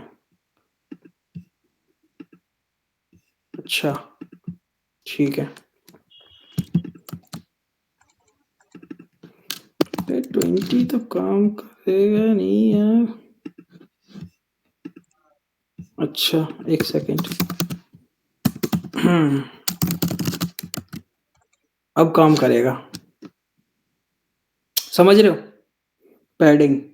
पैडिंग मतलब जो उसके अंदर कंटेंट है, उस कंटेंट के ऊपर जो स्पेस बनेगा वो पैडिंग ले सकते हो। अब इसके अंदर कुछ है ही नहीं, एम्प्टी है, जगह बनाएगा कैसे, कुछ है ही नहीं, डिफॉल्ट वैल्यू भी तो है ना कम, तो इसलिए तुम्हें कुछ कंटेंट डालना पड़ेगा। जैसे मैं हटाऊंगा ना इसको, चला जाएगा, कितना भी करूंगा, इसको और करके देख लेते ना, 50, ये 20 यहाँ पे कितना बन रहा होगा, ये जो डिफॉल्ट स्पेस इसका, अच्छा मान लो एक सेकंड में ये काम कर देता हूँ, ये हटा देता हूँ, ये सॉरी पैड हटा देता हूँ, तो अभी दिखेगा कि नहीं दिखेगा? नहीं दिखेगा,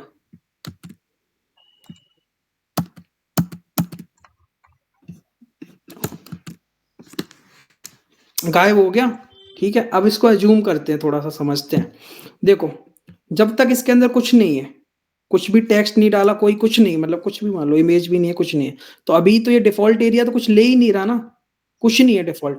अगर मैं इसमें पैडिंग 20 ऐड करूंगा, पैडिंग टॉप 20, तो ये इतना दिखेगा, मतलब 20 हाइट का दिखेगा। ठीक है, अब अगर मैं इसमें कुछ टेक्स्ट डाल दूंगा तो उस टेक्स्ट का ऐड कर लेगा, जितना एरिया होगा डिफॉल्ट उतना ऐड करने के बाद 20 लगेगा। ओके, अब अगर मैं बोलूं कि भाई ये भी नहीं देना और ये भी नहीं देना, तो गायब भी हो जाएगा, है ना। तो इस तरीके से काम कर रहा है कि वो जितना एरिया है उसमें ऐड ऑन हो रहा है। अब पहले जब ये एरिया कुछ नहीं था, 0 था यहाँ पे, है ना, इसको यही तो मान सकते हो तुम। यहाँ पे हाइट क्या है इसकी, 0, इस तरीके से लिख लेते हैं। ओके, अब जब मैंने क्या किया, इसको पैडिंग 20 कर दिया, तो इसमें क्या ऐड हो गया, 20, इसमें 20 ऐड हो गया, तो इसकी क्या होगी, हाइट 20 हो गई। ठीक है, जब मैंने इसे टेक्स्ट ऐड कर दिया, तो इसकी जो डिफॉल्ट होगा वो और 20 मिला के वो बढ़ गया। ओके, जब मैंने हाइट कर दी 50, तो टोटल हाइट 50 हो गई है। ऐसा नहीं है 70 है, मतलब 50 के अंदर 20 का गैप बनाया है। तो अगर मैं यहाँ पे टेस्ट लिख दूं तो टेस्ट कहाँ दिखेगा, बताया कोई? मान लो मैंने हेलो लिखा है, ट्रिक व्यू ये के है अंदर थोड़ा, दिखेगा। कहाँ, बिल्कुल कहाँ, मतलब ऊपर दिखेगा, नीचे दिखेगा, सेंटर में दिखेगा, कहाँ दिखेगा? नीचे लेफ्ट बॉटम साइड में। में नीचे। देखो, अब मैंने क्या था कि जब मैं डिफॉल्ट में टेक्स्ट डालूंगा तो टेक्स्ट कहीं ऊपर होगा, यहाँ पे कहीं, है ना, यहाँ होगा। अब मैंने तुमसे बोल दिया कि एक काम करो, पैडिंग टॉप दे दो 20, मतलब ऊपर से 20 का स्पेस बना दो। तो तुम अंदर ही तो स्पेस बना रहे हो, तो कोई चीज अगर मान लो यहाँ रखी हो, तुमसे बोला यहाँ स्पेस बनाओ, तो तुम उसको खिसकाओगे कि नहीं खिसकाओगे 20? तो 20 तुम नीचे खिसका दोगे, तो टेक्स्ट यहाँ कहीं दिख रहा होगा, कहीं पे दिख रहा है। अगर मैं ये पैडिंग 20 हटा दूं तो देखो, जैसे मैंने हटाया ऊपर पहुंच जाएगा। पर पैडिंग का मतलब ये नहीं है कि हाइट 70 हो जाएगी। यहाँ पे एक गलत स्टेटमेंट है, हाइट 70 नहीं होगी, उसी 50 के अंदर एडजस्ट कर रहा हूं। अगर मान लो मैंने 50 दे दिया ना, टेक्स्ट दिखेगा पैडिंग के साथ, पैडिंग ये हाइट नहीं, पैडिंग, पैडिंग टॉप 50 दिखेगा कि नहीं दिखेगा?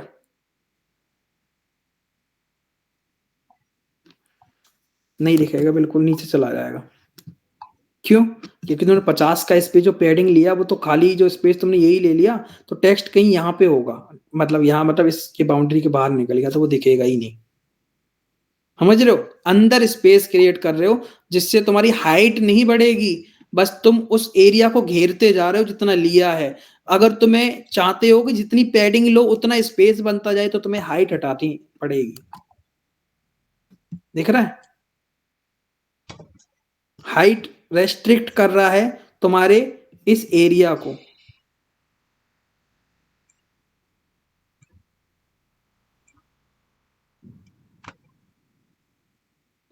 तो बिना हाइट के पैडिंग इस तरीके से काम करता है। विद हाइट उसी पर्टिकुलर एरिया में खिसकाते रहो, खिसकाते रहो, खिसकाते रहोगे, क्या होगा, दीवार तो ना टूट जाएगी, उसी एरिया में रहना है ना। तो वो एरिया हटाओगे तो फिर कितनी भी पैडिंग कर सकते हो। समझ में आई ये चीज? कंफ्यूजन लग रही है?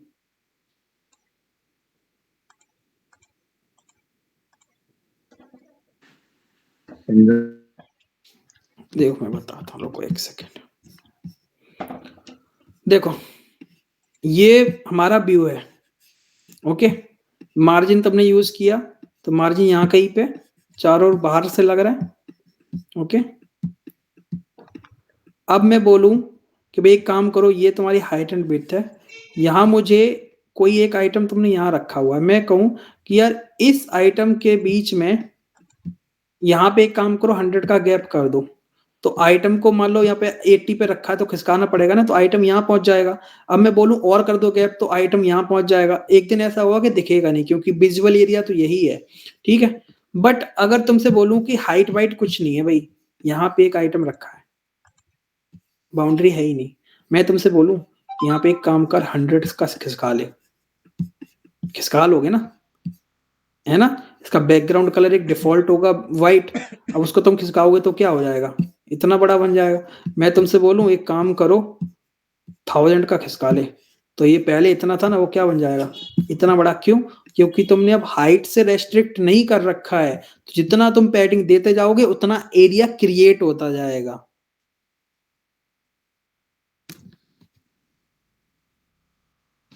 यही है यहाँ पे, मैंने 50 दिया है ना, 70 दूंगा, मान लो 100 दिया मैंने, 100, और बढ़ गया एरिया।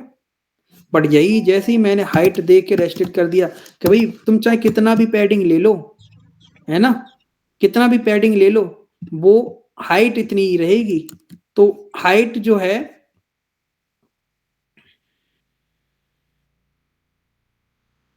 टेक्स्ट कहाँ गया? 50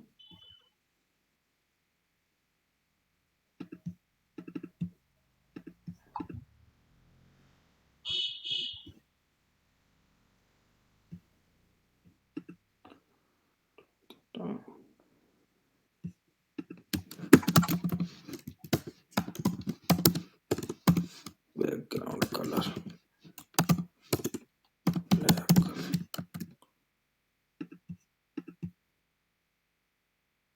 50 100 कर दिया, मतलब 50 ज्यादा कर दिया इसने।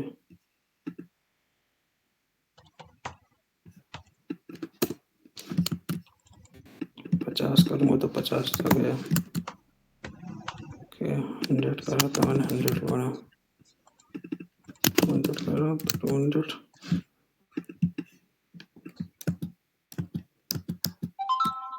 कंफ्यूज कर रहा है तो अब मुझे भी। यहाँ पे है इसको 50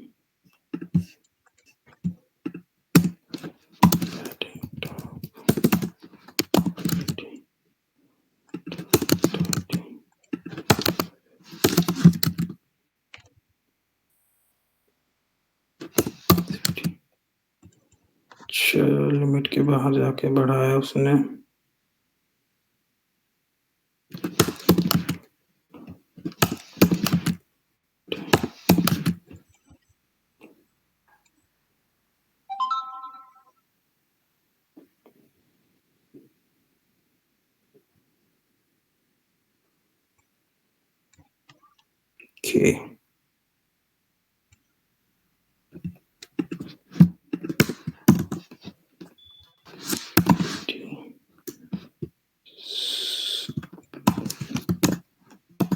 ओके इसने बढ़ा दिया।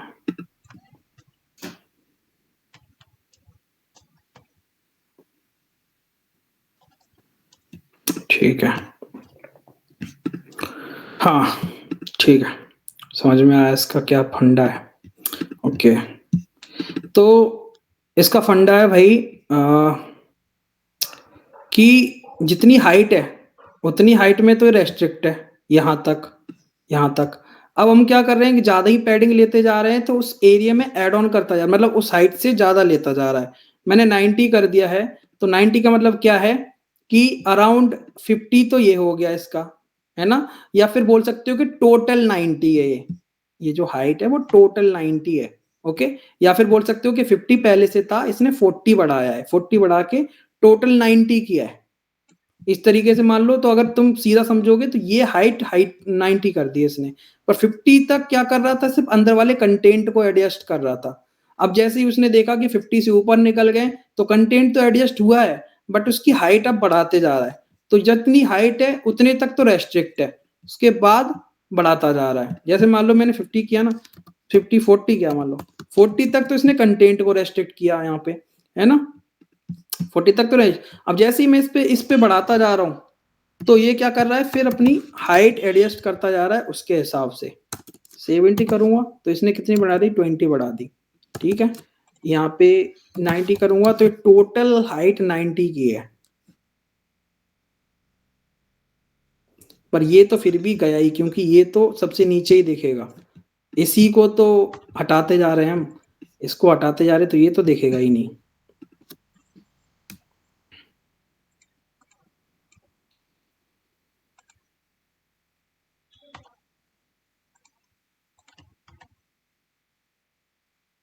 आया समझ में ये चीज? एक्सपेरिमेंटल हो गया बिल्कुल ये।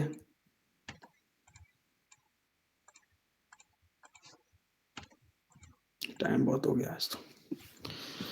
हाँ हाँ सर अभी इसको प्रैक्टिस करके देखना पड़ेगा सर। तो प्रैक्टिस करके देखना पड़ेगा। मैंने भी इतना ज्यादा यूज नहीं किया इसको, आज मैंने मतलब इसको एक साथ यूज करके देखा है, तो कंफ्यूजन यही है कि ये ना टोटल हाइट ले रहा है। अभी हम वही एक चीज समझ में ये भी नहीं आई मुझे कि यहाँ पे हम अभी जब देख रहे थे तो पता नहीं रिफ्रेश नहीं हो रहा था क्या नहीं, कि स्टार्टिंग में जब हम बढ़ा रहे थे तो नहीं बढ़ रहा था ढंग से ये, फिर जब दोबारा से हमने ट्राई किया तो बढ़ा है ये। अब ये समझ में आ गया कि टोटल 90 ले रहा है ये, मतलब 50 हाइट का और 40 ये खुद बढ़ा रहा है। तो हमने 90 दिया, 90 का मतलब क्या है कि जो हाइट थी उसमें 40 किया, मतलब टोटल 90 कर दिया है। ठीक है, अब इसको तुम थोड़ा सा प्रैक्टिस करोगे तो समझ में आएगा। जैसे मैंने आज यहाँ पे 4-5 बार इसको ट्राई किया है, प्रैक्टिस की है, मतलब यहाँ पे अभी तुम्हारे सामने एक्सपेरिमेंट किया तब एग्जैक्ट समझ में आया। बट अगर हम इतना यूज नहीं करते, कभी भी हम पैडिंग 10 यूज कर लेते तो हमें यहीं पे समझ में आता था कि हाँ भाई हमारा कंटेंट को ये क्या कर रहा है, जितना हमारी हाइट है उसमें कंटेंट को खिसकाते जा रहा है ना, कंटेंट को ही तो खिसकाता है, मतलब अंदर की एरिया गैप बना रहा है। तो यही चीज अगर मैं हाइट से ज्यादा ले रहा हूं, 60 कर दूंगा, तो कंटेंट कहां पहुंचा होगा, 60 कर दूंगा, मतलब कंटेंट यहाँ पे होगा। तो कंटेंट तो एंड में ही रहेगा, बट ये हाइट को 60 कर देगा, बढ़ा देगा। क्यों? अब हाइट से ऊपर पहुंच गए हम, जब तक नीचे है तब तक अंदर खिसकाता रहेगा, और जैसे ही हम ऊपर पहुंच रहे हैं तो स्पेस क्रिएट करेगा बाहर की एरिया में। ये है इसका मेन मोटिव। अब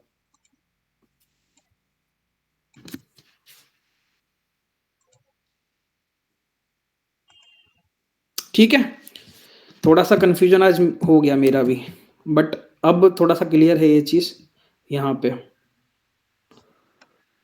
बाकी एक बार अगर नहीं समझ में आया तो एक बार फिर से अच्छे से समझाऊंगा इसको, थोड़ा सा एग्जाम्पल लेके 2-4 और ढंग के, एक बार मैं इसको चेक करूंगा, देन इसको और अच्छे से एक्सप्लेन करूंगा जिसको नहीं समझ में आया होगा उसके लिए।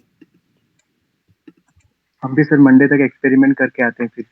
हाँ एक्सपेरिमेंट करो, क्योंकि कोडिंग एक्सपेरिमेंटली है। अभी जैसे मैंने बहुत बार ट्राई नहीं किया, बट इतना ट्राई किया है कि हम 10-20 तक तो लेते हैं पैडिंग, हमेशा ज्यादातर कोशिश करते हैं अगर कोई चीज ऐसी है तो।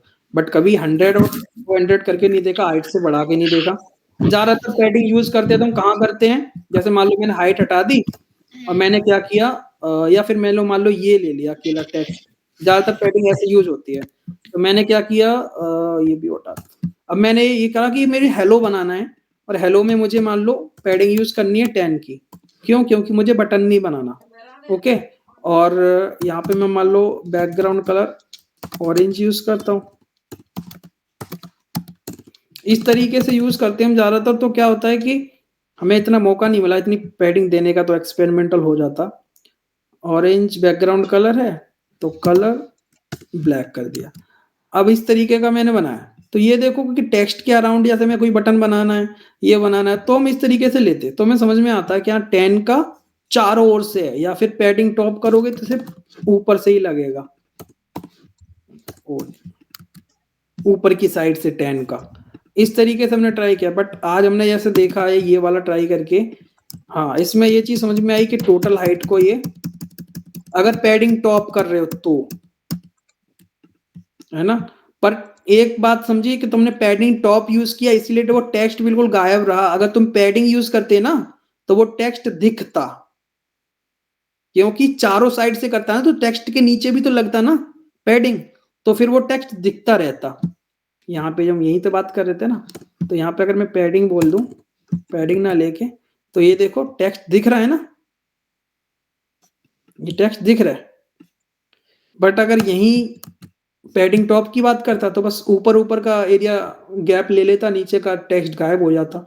क्यों? क्योंकि वो तो कहीं कोने में ही पड़ा होगा, ऊपर का हमें जितना गैप मिल रहा है ऊपर से मिल रहा है। ठीक है, तो थोड़ा सा हाँ एक्सपेरिमेंटल है, इसको और 2-4 तरीके से ट्राई करके देखो, कोई दिक्कत आती है तो बताना। मुझे भी आज ये फर्स्ट टाइम ऐसा लगा कंफ्यूजन वाला, क्योंकि इतना ट्राई नहीं किया, इतना मतलब यूज नहीं किया, जरूरत नहीं पड़ती इतना ज्यादा। बट हाँ आज थोड़ा सा क्लियर हो गया। ठीक है, किसी को इस टॉपिक के अलावा, पैडिंग तो चलो पैडिंग छोड़ के ना, जो भी कोई और कोई क्वेश्चन हो? हाँ सर, एक क्वेश्चन था, ये हम लोग ये कोर्स में फायरबेस यूज करेंगे क्या? कर लेंगे, वैसे कोर्स में है नहीं है, बट मैं तुम्हें डेटाबेस वगैरह बता दूंगा कैसे यूज करते हैं, सेटअप कैसे करते हैं फायरबेस का। हाँ सर, बेस्ट रहेगा। ये कोर्स में अभी ऐड नहीं किया, क्योंकि क्या है टाइम कम है, और बहुत टाइम जैसे अभी देख रहे हो ना, हमारा ऑलरेडी 1.5 घंटा हो गया, इस पैडिंग के चक्कर में लगभग 20 मिनट चला गया। तो अगर ऐसे सारी चीजें पढ़ेंगे तो बहुत टाइम है, और क्लासेस हमारी मंडे टू फ्राइडे ही होती हैं, तो वहां पे फिर दिक्कत हो जाती है। तो एड ऑन नहीं किया, बट बता दूंगा, ऐसी कोई टेंशन नहीं है, बता दूंगा। हाँ सर, वो बेस्ट रहेगा फायरबेस। बाकी इसको प्रैक्टिस करो, क्योंकि स्टाइल तो प्रैक्टिस करने पे ही है। जितनी ज्यादा प्रैक्टिस करोगे, हर प्रॉपर्टी याद नहीं रहती है, बट कोशिश करोगे तो समझ में आ जाएंगी सारी चीजें। मतलब जितना ज्यादा लिखोगे उतनी ज्यादा याद रहेंगी। सर एक सर मैं ये बोल रहा था, हाँ, हाँ, बोल लो पहले। एक लोग बोलो। मैं बोल रहा सर, आपने कहा था ना इसे अवॉइड करना है, पैडिंग और ये मार्जिन को। हाँ देखो यार, मैंने क्या बोल, ये भी तुमने इससे पहले ये भी बोला था मैंने कि डिपेंड करता है कि कंपनी क्या चाहती है। हम्म, ये भी तो बोला था मैंने। नहीं आपने ये भी तो बोला था कि सर थर्ड पार्टी को जैसे अप्लाई नहीं करना है ना। अभी जैसे तुम फ्लैक्स यूज करोगे, फ्लैक्स में तुम पैडिंग और मार्जिन से कुछ होगा नहीं ज्यादा, ठीक है। बट जो अगर तुम रेस्पॉन्सिव डायमेंशन यूज कर रहे होगे, रेस्पॉन्सिव पैकेज यूज कर रहे होगे, उस केस में क्या होगा, अब जैसे तुमने नॉर्मल यूज किया, यहाँ पे मैंने कोई रेस्पॉन्सिव यूज नहीं किया ना, तो अब ये पैडिंग और मार्जिन तुम अगर दूसरे डिवाइस पे ट्राई करोगे, मतलब छोटी डिवाइस से बड़ी डिवाइस, ओके, उस केस में क्या होगा, डिवाइस की हाइट एंड विड्थ पे के हिसाब से तुम्हारा दिखेगा, ये फॉन्ट व्यू सब कुछ दिखेगा कि नहीं। तो अलग अलग डिवाइस पे डिफरेंट हो जाएगा कि नहीं हो जाएगा, हो जाएगा ना। तो मैंने उस केस में क्या बोला है, अवॉइड करना है, क्योंकि तुम रेस्पॉन्सिव यूज नहीं कर रहे हो। अब रेस्पॉन्सिव यूज नहीं कर रहे हो तो किसी में तो तुम्हारी इमेज छोटी बड़ी दिख रही होगी, या फिर किसी में तुमने क्या करा, मार्जिन ले लिया बटन के अंदर, तो वो अलग स्क्रीन पे जाके उसमें मार्जिन ज्यादा दिखेगा या कम दिखेगा, समझ रहे हो, वो तुम कंट्रोल नहीं कर पाओगे। बट अगर तो जिस केस में तुम रेस्पॉन्सिव यूज ही नहीं कर रहे हो, तो वहां पे परसेंटेज यूज करो हाइट एंड विड्थ में, ज्यादातर विड्थ में, ठीक है। तो यहाँ तुम्हें margin left and margin right की जरूरत नहीं पड़ेगी, जैसे मैंने अभी यहाँ पे बटन यूज किया था अलाइन सेल्फ करके। अब जब तुम पूरा केस क्या है, रेस्पॉन्सिव के ऊपर है, कोई पैकेज यूज कर रहे हो, या फिर तुमने हाइट एंड विड्थ को डिवाइड कर आगे चीजें बनाई है, या तुमने रेस्पॉन्सिव साइज मैटर्स वाला पैकेज यूज किया है, उस केस में तो तुम पैडिंग एंड मार्जिन को भी रेस्पॉन्सिव बना सकते हो ना। केस टू केस डिपेंड करता है। मेरा स्टेटमेंट बिना एनी पैकेज हम कुछ भी चीज रेस्पॉन्सिव कर ही नहीं रहे, तो उस केस में तो फिर पैडिंग मार्जिन मार लेगी तुम्हारे डिजाइन को। ट्राई करके देखना, एक स्क्रीन पे बनाओगे और फिर बड़ी स्क्रीन या उससे छोटी स्क्रीन पे ट्राई करके देखना, पैडिंग मार्जिन ही सबसे ज्यादा दुख देंगे तुम्हें। एग्जाम्पल तो सर बेस्ट प्रैक्टिस क्या है? हाँ, बेस्ट प्रैक्टिस बेस्ट प्रैक्टिस ये है कि अगर तुम, सबसे पहली चीज क्या है कि हम जब भी यूआई बनाते हैं ना रेस्पॉन्सिव, तो उनके अंदर ना हम एक तरीका नहीं फॉलो करते हैं। जैसे मैंने यहाँ, तुम बताओ, मैं चाहता तो यार मैं यहाँ पे तुम्हारे सामने इसको 300 वगैरह ऐसे अंदाजे से ले सकता था ना, ऐसे ले सकता था ना, बट मैंने यहाँ 90% क्यों लिखा, यहाँ मैंने 90% क्यों लिखा, क्योंकि मैं चाहता था ऐसा ही व्यू बने जो किसी भी डिवाइस पे मैं बटन इसको ओपन करूं तो वो 90% दिखे। 80 ओके, तो मेरी बेस्ट प्रैक्टिस यहाँ पे क्या है कि भाई मैं ज्यादातर जितनी भी विड्थ बनाता हूँ, बटन की बना रहा हूँ, कोई भी चीज इमेज वगैरह या कुछ भी ले रहा हूँ, या कुछ हॉरिजॉन्टल चीज ले रहा हूँ, तो मैं विड्थ को परसेंटेज में ही लेता हूँ हमेशा। इससे क्या होता है कि मेरा हॉरिजॉन्टली जो चीजें बन रही हैं वो कैसी हैं, रेस्पॉन्सिव। तो अगर इस ऐप को मैं टैबलेट पे भी ओपन करूंगा ना, तो वो भी मेरी रेस्पॉन्सिव होगी। तो कोशिश यूज करो कि परसेंटेज यूज कर लो, ठीक है, आधे टाइम परसेंटेज भी यूज करनी है, देन डायमेंशंस के हिसाब से डिवाइड करके चीजें यूज करो, एंड देन रेस्पॉन्सिव के जो मेथड्स हैं उनको, सारी चीजों को मिक्स करके फॉलो करोगे तो 100% रेस्पॉन्सिव बना पाओगे। अदरवाइज 100% रेस्पॉन्सिव बनाना वो टफ है। बेस्ट प्रैक्टिस में सब कुछ आता है, अकेले एक के दम पे कुछ नहीं होता। परसेंटेज की जगह परसेंटेज यूज करो जहां जरूरत है। मैंने क्यों बोला था देखो, मैं बता दूं, इसको मैंने सेव किया, ओके। अब मैं इसको रोटेट कर रहा हूं, स्क्रीन रोटेट नहीं होगी क्या, इसको वो मेरे को लगता है वो कर रखा है इन्होंने फर्स्ट स्क्रीन को, कैसे रोटेट, ये तो मोबाइल रोटेट हो रहा है ना, इसको स्क्रीन को रोटेट कैसे करेंगे, लैंडस्केप मोड में, कर रहे हैं, एक बार करिए सर। ऊपर ही लैंडस्केप, हाँ ऑटो रोटेट, ये वाला।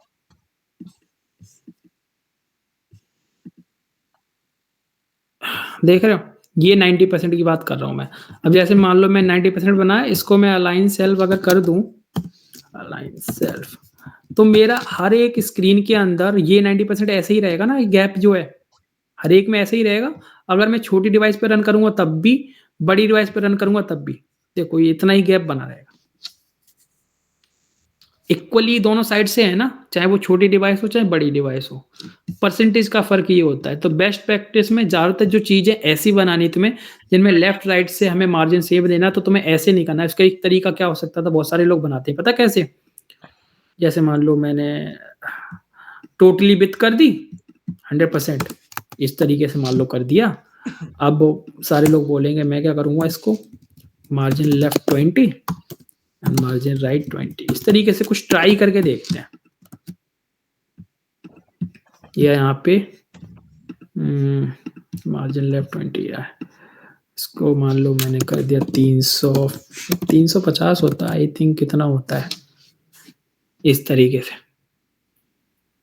मतलब जुगाड़ कर ली। मेरा कहने का मतलब है जुगाड़ करना। अब जुगाड़ मान लो तुम्हारी एक स्क्रीन पे तो सही चल गई, बड़ी स्क्रीन पे कैसे चल रही होगी? ये क्या है?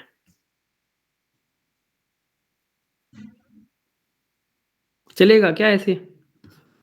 पर वो जो हमारा तरीका था वो चल रहा था। तो इसीलिए सारी चीजों को यूज करो। मैं ये कहता हूँ सारी चीजों को, ना मैं ये कह रहा हूँ एक ही चीज को यूज करना है। परसेंटेज की जगह परसेंटेज यूज कर लो, जहां पे तुम्हें लग रहा है कि रेस्पॉन्सिव चीजें हैं तुम्हारे पास थर्ड पार्टी, तो उनकी जगह पे वो चीज यूज कर लो, सब मिक्स सर अगर करके। पेडिंग, हाँ सर वो पेडिंग 60 दिया है हमने, उसको अगर हम परसेंटेज में दे तो? पैडिंग परसेंटेज में, हाँ ये जो पैडिंग है ये एक्चुअल में किसके हिसाब से काम कर रही होगी? हाइट विड्थ एंड, मतलब लेफ्ट वाली पैडिंग और राइट वाली padding and top and bottom. अगर मैं मान लो चारों? टॉप,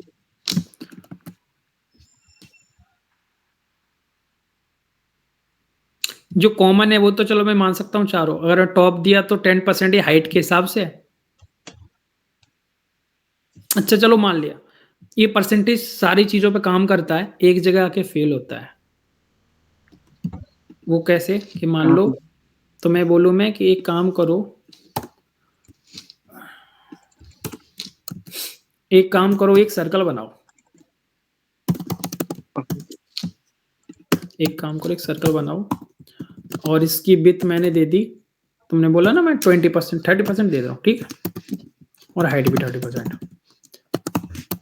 ओके, अब मैं यहाँ पे बॉर्डर रेडियस ले रहा हूँ 50%, बैकग्राउंड कलर भी देना है ना, क्या दे दूँ, ऑरेंज।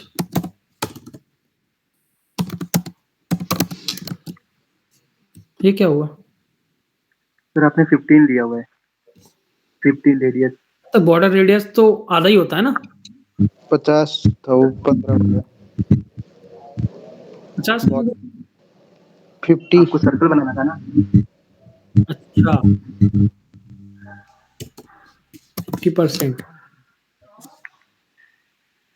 ठीक है। वो भाई बॉर्डर रेडियस जो होता है ना, वो कभी स्ट्रिंग वैल्यू नहीं लेता है, ओके, इससे चाहिए पता होती नहीं है था। ऐसी वैल्यू, समझ रहे हो? ओके, अब ऐसी वैल्यू कैसे दोगे तुम? या तो रेस्पॉन्सिव वैल्यू दे सकते हो, मॉडरेट स्केल वगैरह, साइज मैटर्स किया, रेस्पॉन्सिव डायमेंशंस, या फिर क्या कर सकते हो, dimensions dot gate window. Okay, अब या तो तुम दोनों चीजों को, हाइट एंड विड्थ दोनों में यही लो, समझ रहे हो? मान लो इसमें लिया मैंने बाई 10 या बाई 5 ले लो।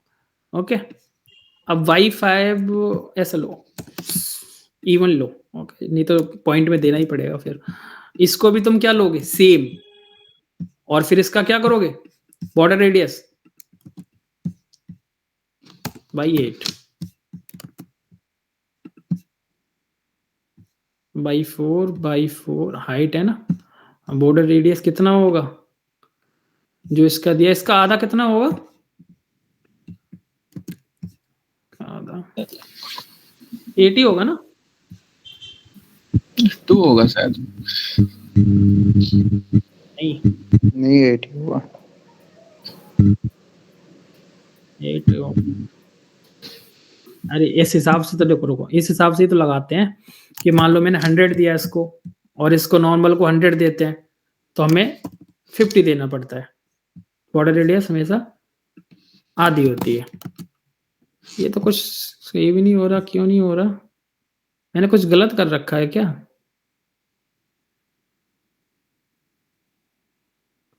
ऐसा लग रहा है जैसे कुछ फर्क ही नहीं पड़ रहा है।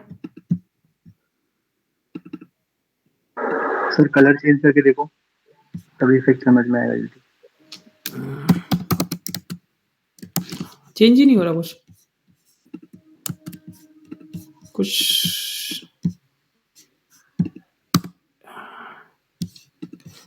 सेव ही नहीं हो रहा था, वही मैं कहूँ। तो यहाँ पे हमने क्या किया था भाई, कंट्रोल Z कर देते हैं इसको। 8 था ना यहाँ पे, ऑरेंज था, ठीक है, इस तरीके से। मतलब तुम्हें कुल मिला के आधी वैल्यू लेनी पड़ेगी। अब ये जो है ना फिल मिला के रेस्पॉन्सिव सा है। कैसे? इसको हम इसको घुमा देते हैं अगर, तो ये यहाँ पे विथ कौन सी काम कर रही होगी?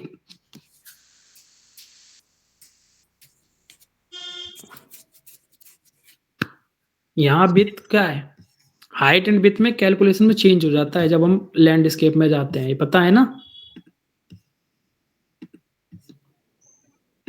पता है ना ये चीज? जब तुम कंसोल करके देखोगे ना, कंसोल करके ये वाली हाइट एंड विथ वाली कैलकुलेशन की विथ क्या होगी, हाइट क्या होगी, तो इंटरचेंज हो जाती हैं चीजें। बट कुल मिला के हमें तरीका ऐसे फॉलो करना है। तुम परसेंटेज में यूज नहीं कर सकते हो। तो हमारा जो मैं बोला था परसेंटेज वाला तरीका, वो काम तो करता है, सारी चीजों पे काम कर जाएगा। इवन तुम पूरी स्क्रीन, बटन की हाइट एंड विथ सब कुछ ले सकते हो। बट जहां तुम्हें बॉर्डर रेडियस ऐसी चीजें आएंगी, बटन की भी बॉर्डर रेडियस यूज करनी होती है ना, 10 की यूज करते हैं ज्यादातर हम, 10, 20। वो फिर कैसे करोगे? उसके लिए तुम्हें नंबर देना पड़ेगा। वो नंबर रेस्पॉन्सिव होना चाहिए। रेस्पॉन्सिव का मतलब या तो तुम इस तरीके से बनाओगे या फिर थर्ड पार्टी पैकेज यूज करोगे।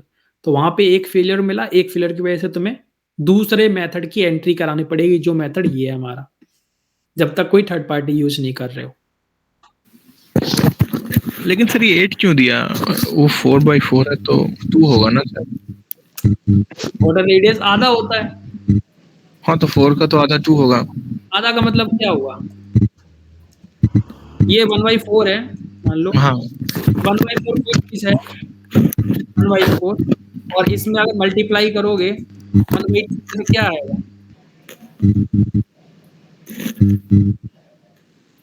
क्या आएगा? 1/8 ही आएगा ना। हाँ तो 8 तो क्या हमने, ओके।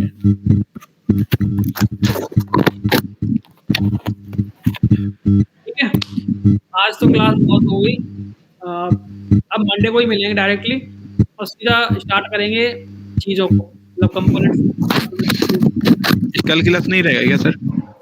यार क्लास कल सैटरडे संडे है, करना चाहता था बट ये है कि एक क्लास कर दूंगा फिर अगले दिन नहीं होगी तो फिर से वो खराब होगा। लो, मंडे से मेरी पूरी 5 क्लास है लगातार है, मंडे फ्राइडे तक, कोई भी गैप नहीं। हाँ ठीक है। आज बेसिकली हमारी इंट्रो की तरह एक तरीके से क्लास थी, तो हमने मतलब समझना था चीजों को। लेक्स समझ लिया, ये समझ लिया है, तो अब ये है कि हम आगे बढ़ सकते हैं अपने कंपोनेंट पे, देन डिजाइनिंग वगैरह सारी चीजों पे। ओके। बाकी कुछ भी इशू हुआ करे तो ग्रुप में शेयर कर दिया करो। जब तक जैसे मुझे मैसेज करूंगा मैं रिप्लाई कर दूंगा। इसको कैसे करें?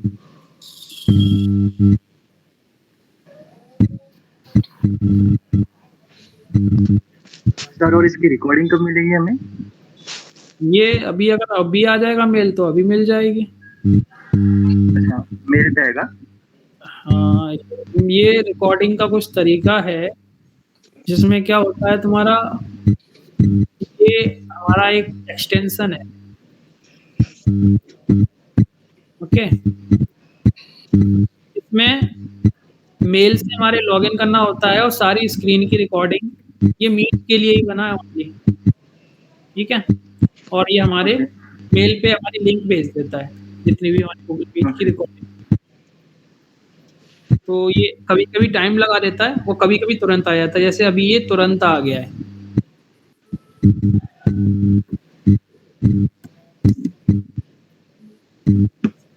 ये आ गया है लिंक हमारे पास, इससे हम ओपन कर सकते हैं।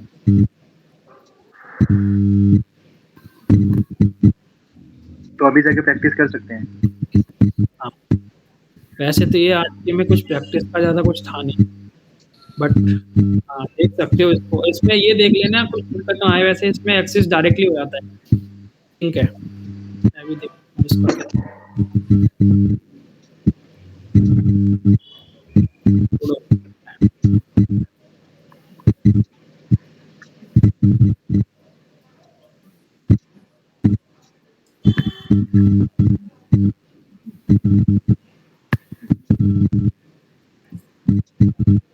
जो मेरी पुरानी कुछ पड़ी हुई मीटिंग आज की है।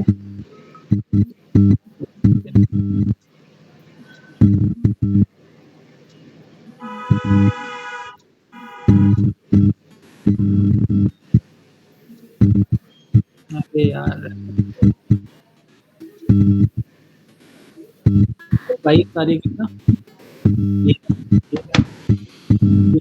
তারা ভাই ক্লাসটা তো হচ্ছে নাকি ডিস্টার্ব কেন করছো তুমি ग्रुप में दे रहा हूँ।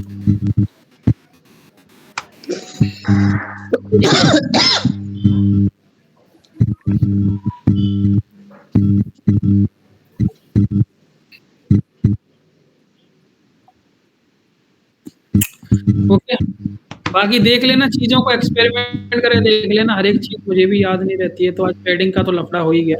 बाकी एक बार पैडिंग को और अच्छे से ट्राई करके देख लेना, क्लियर कर लेना एक बार कि है क्या एक्चुअल। इतना तो समझ में आ गया कि हाइट वगैरह के बेस पे है, पर फिर भी एक बार ट्राई कर लेना। जी हाँ सर। ठीक सर एक क्वेश्चन था हाँ, कि जैसे पैडिंग जैसे आपने वो जो वहाँ पे 60 और 90 दी थी, तो वो हाइट ले रहा था। तो सर जनरली पर्पस में अपन इतनी पैडिंग लेते थोड़ी है। नहीं देखो, हम 10 और 20 से ज्यादा कभी लेते नहीं है, तभी तो मैं बोल रहा हूँ कि मोस्टली केस में हमने 10-20 ही यूज करी। तो मेरी भी इतनी प्रैक्टिस नहीं रही उस पे कि अभी हम 100 ट्राई करें। आज हम तुम लोगों के सामने क्लास में ही ट्राई किए इतनी, ठीक है। तो हमें समझ में आया कि ये एक्चुअल में जो करेंट हाइट जो होती है, तब तक से कम ले रहे हो तो पैडिंग, तो वो क्या करेगा, अंदर के कंटेंट को खिसकाता रहेगा।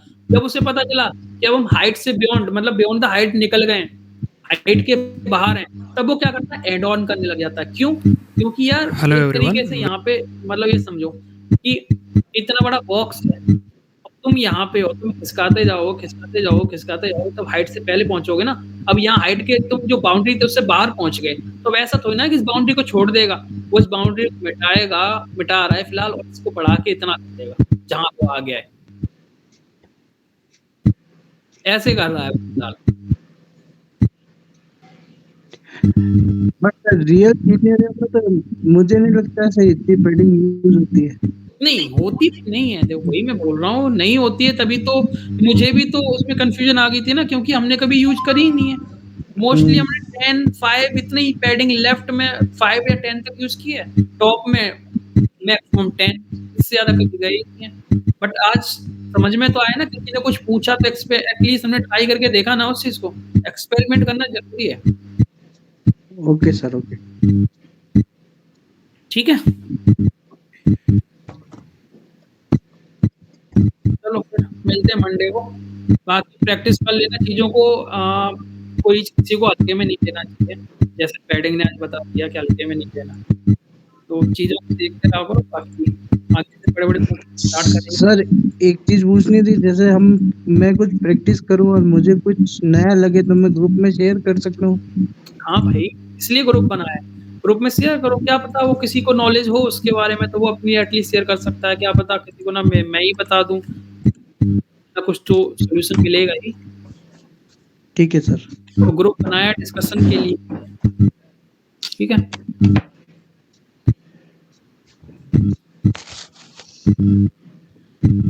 चलो फिर ठीक है, मंडे को मिलते हैं। Okay, thank you sir. Thank you, bye sir. Bye.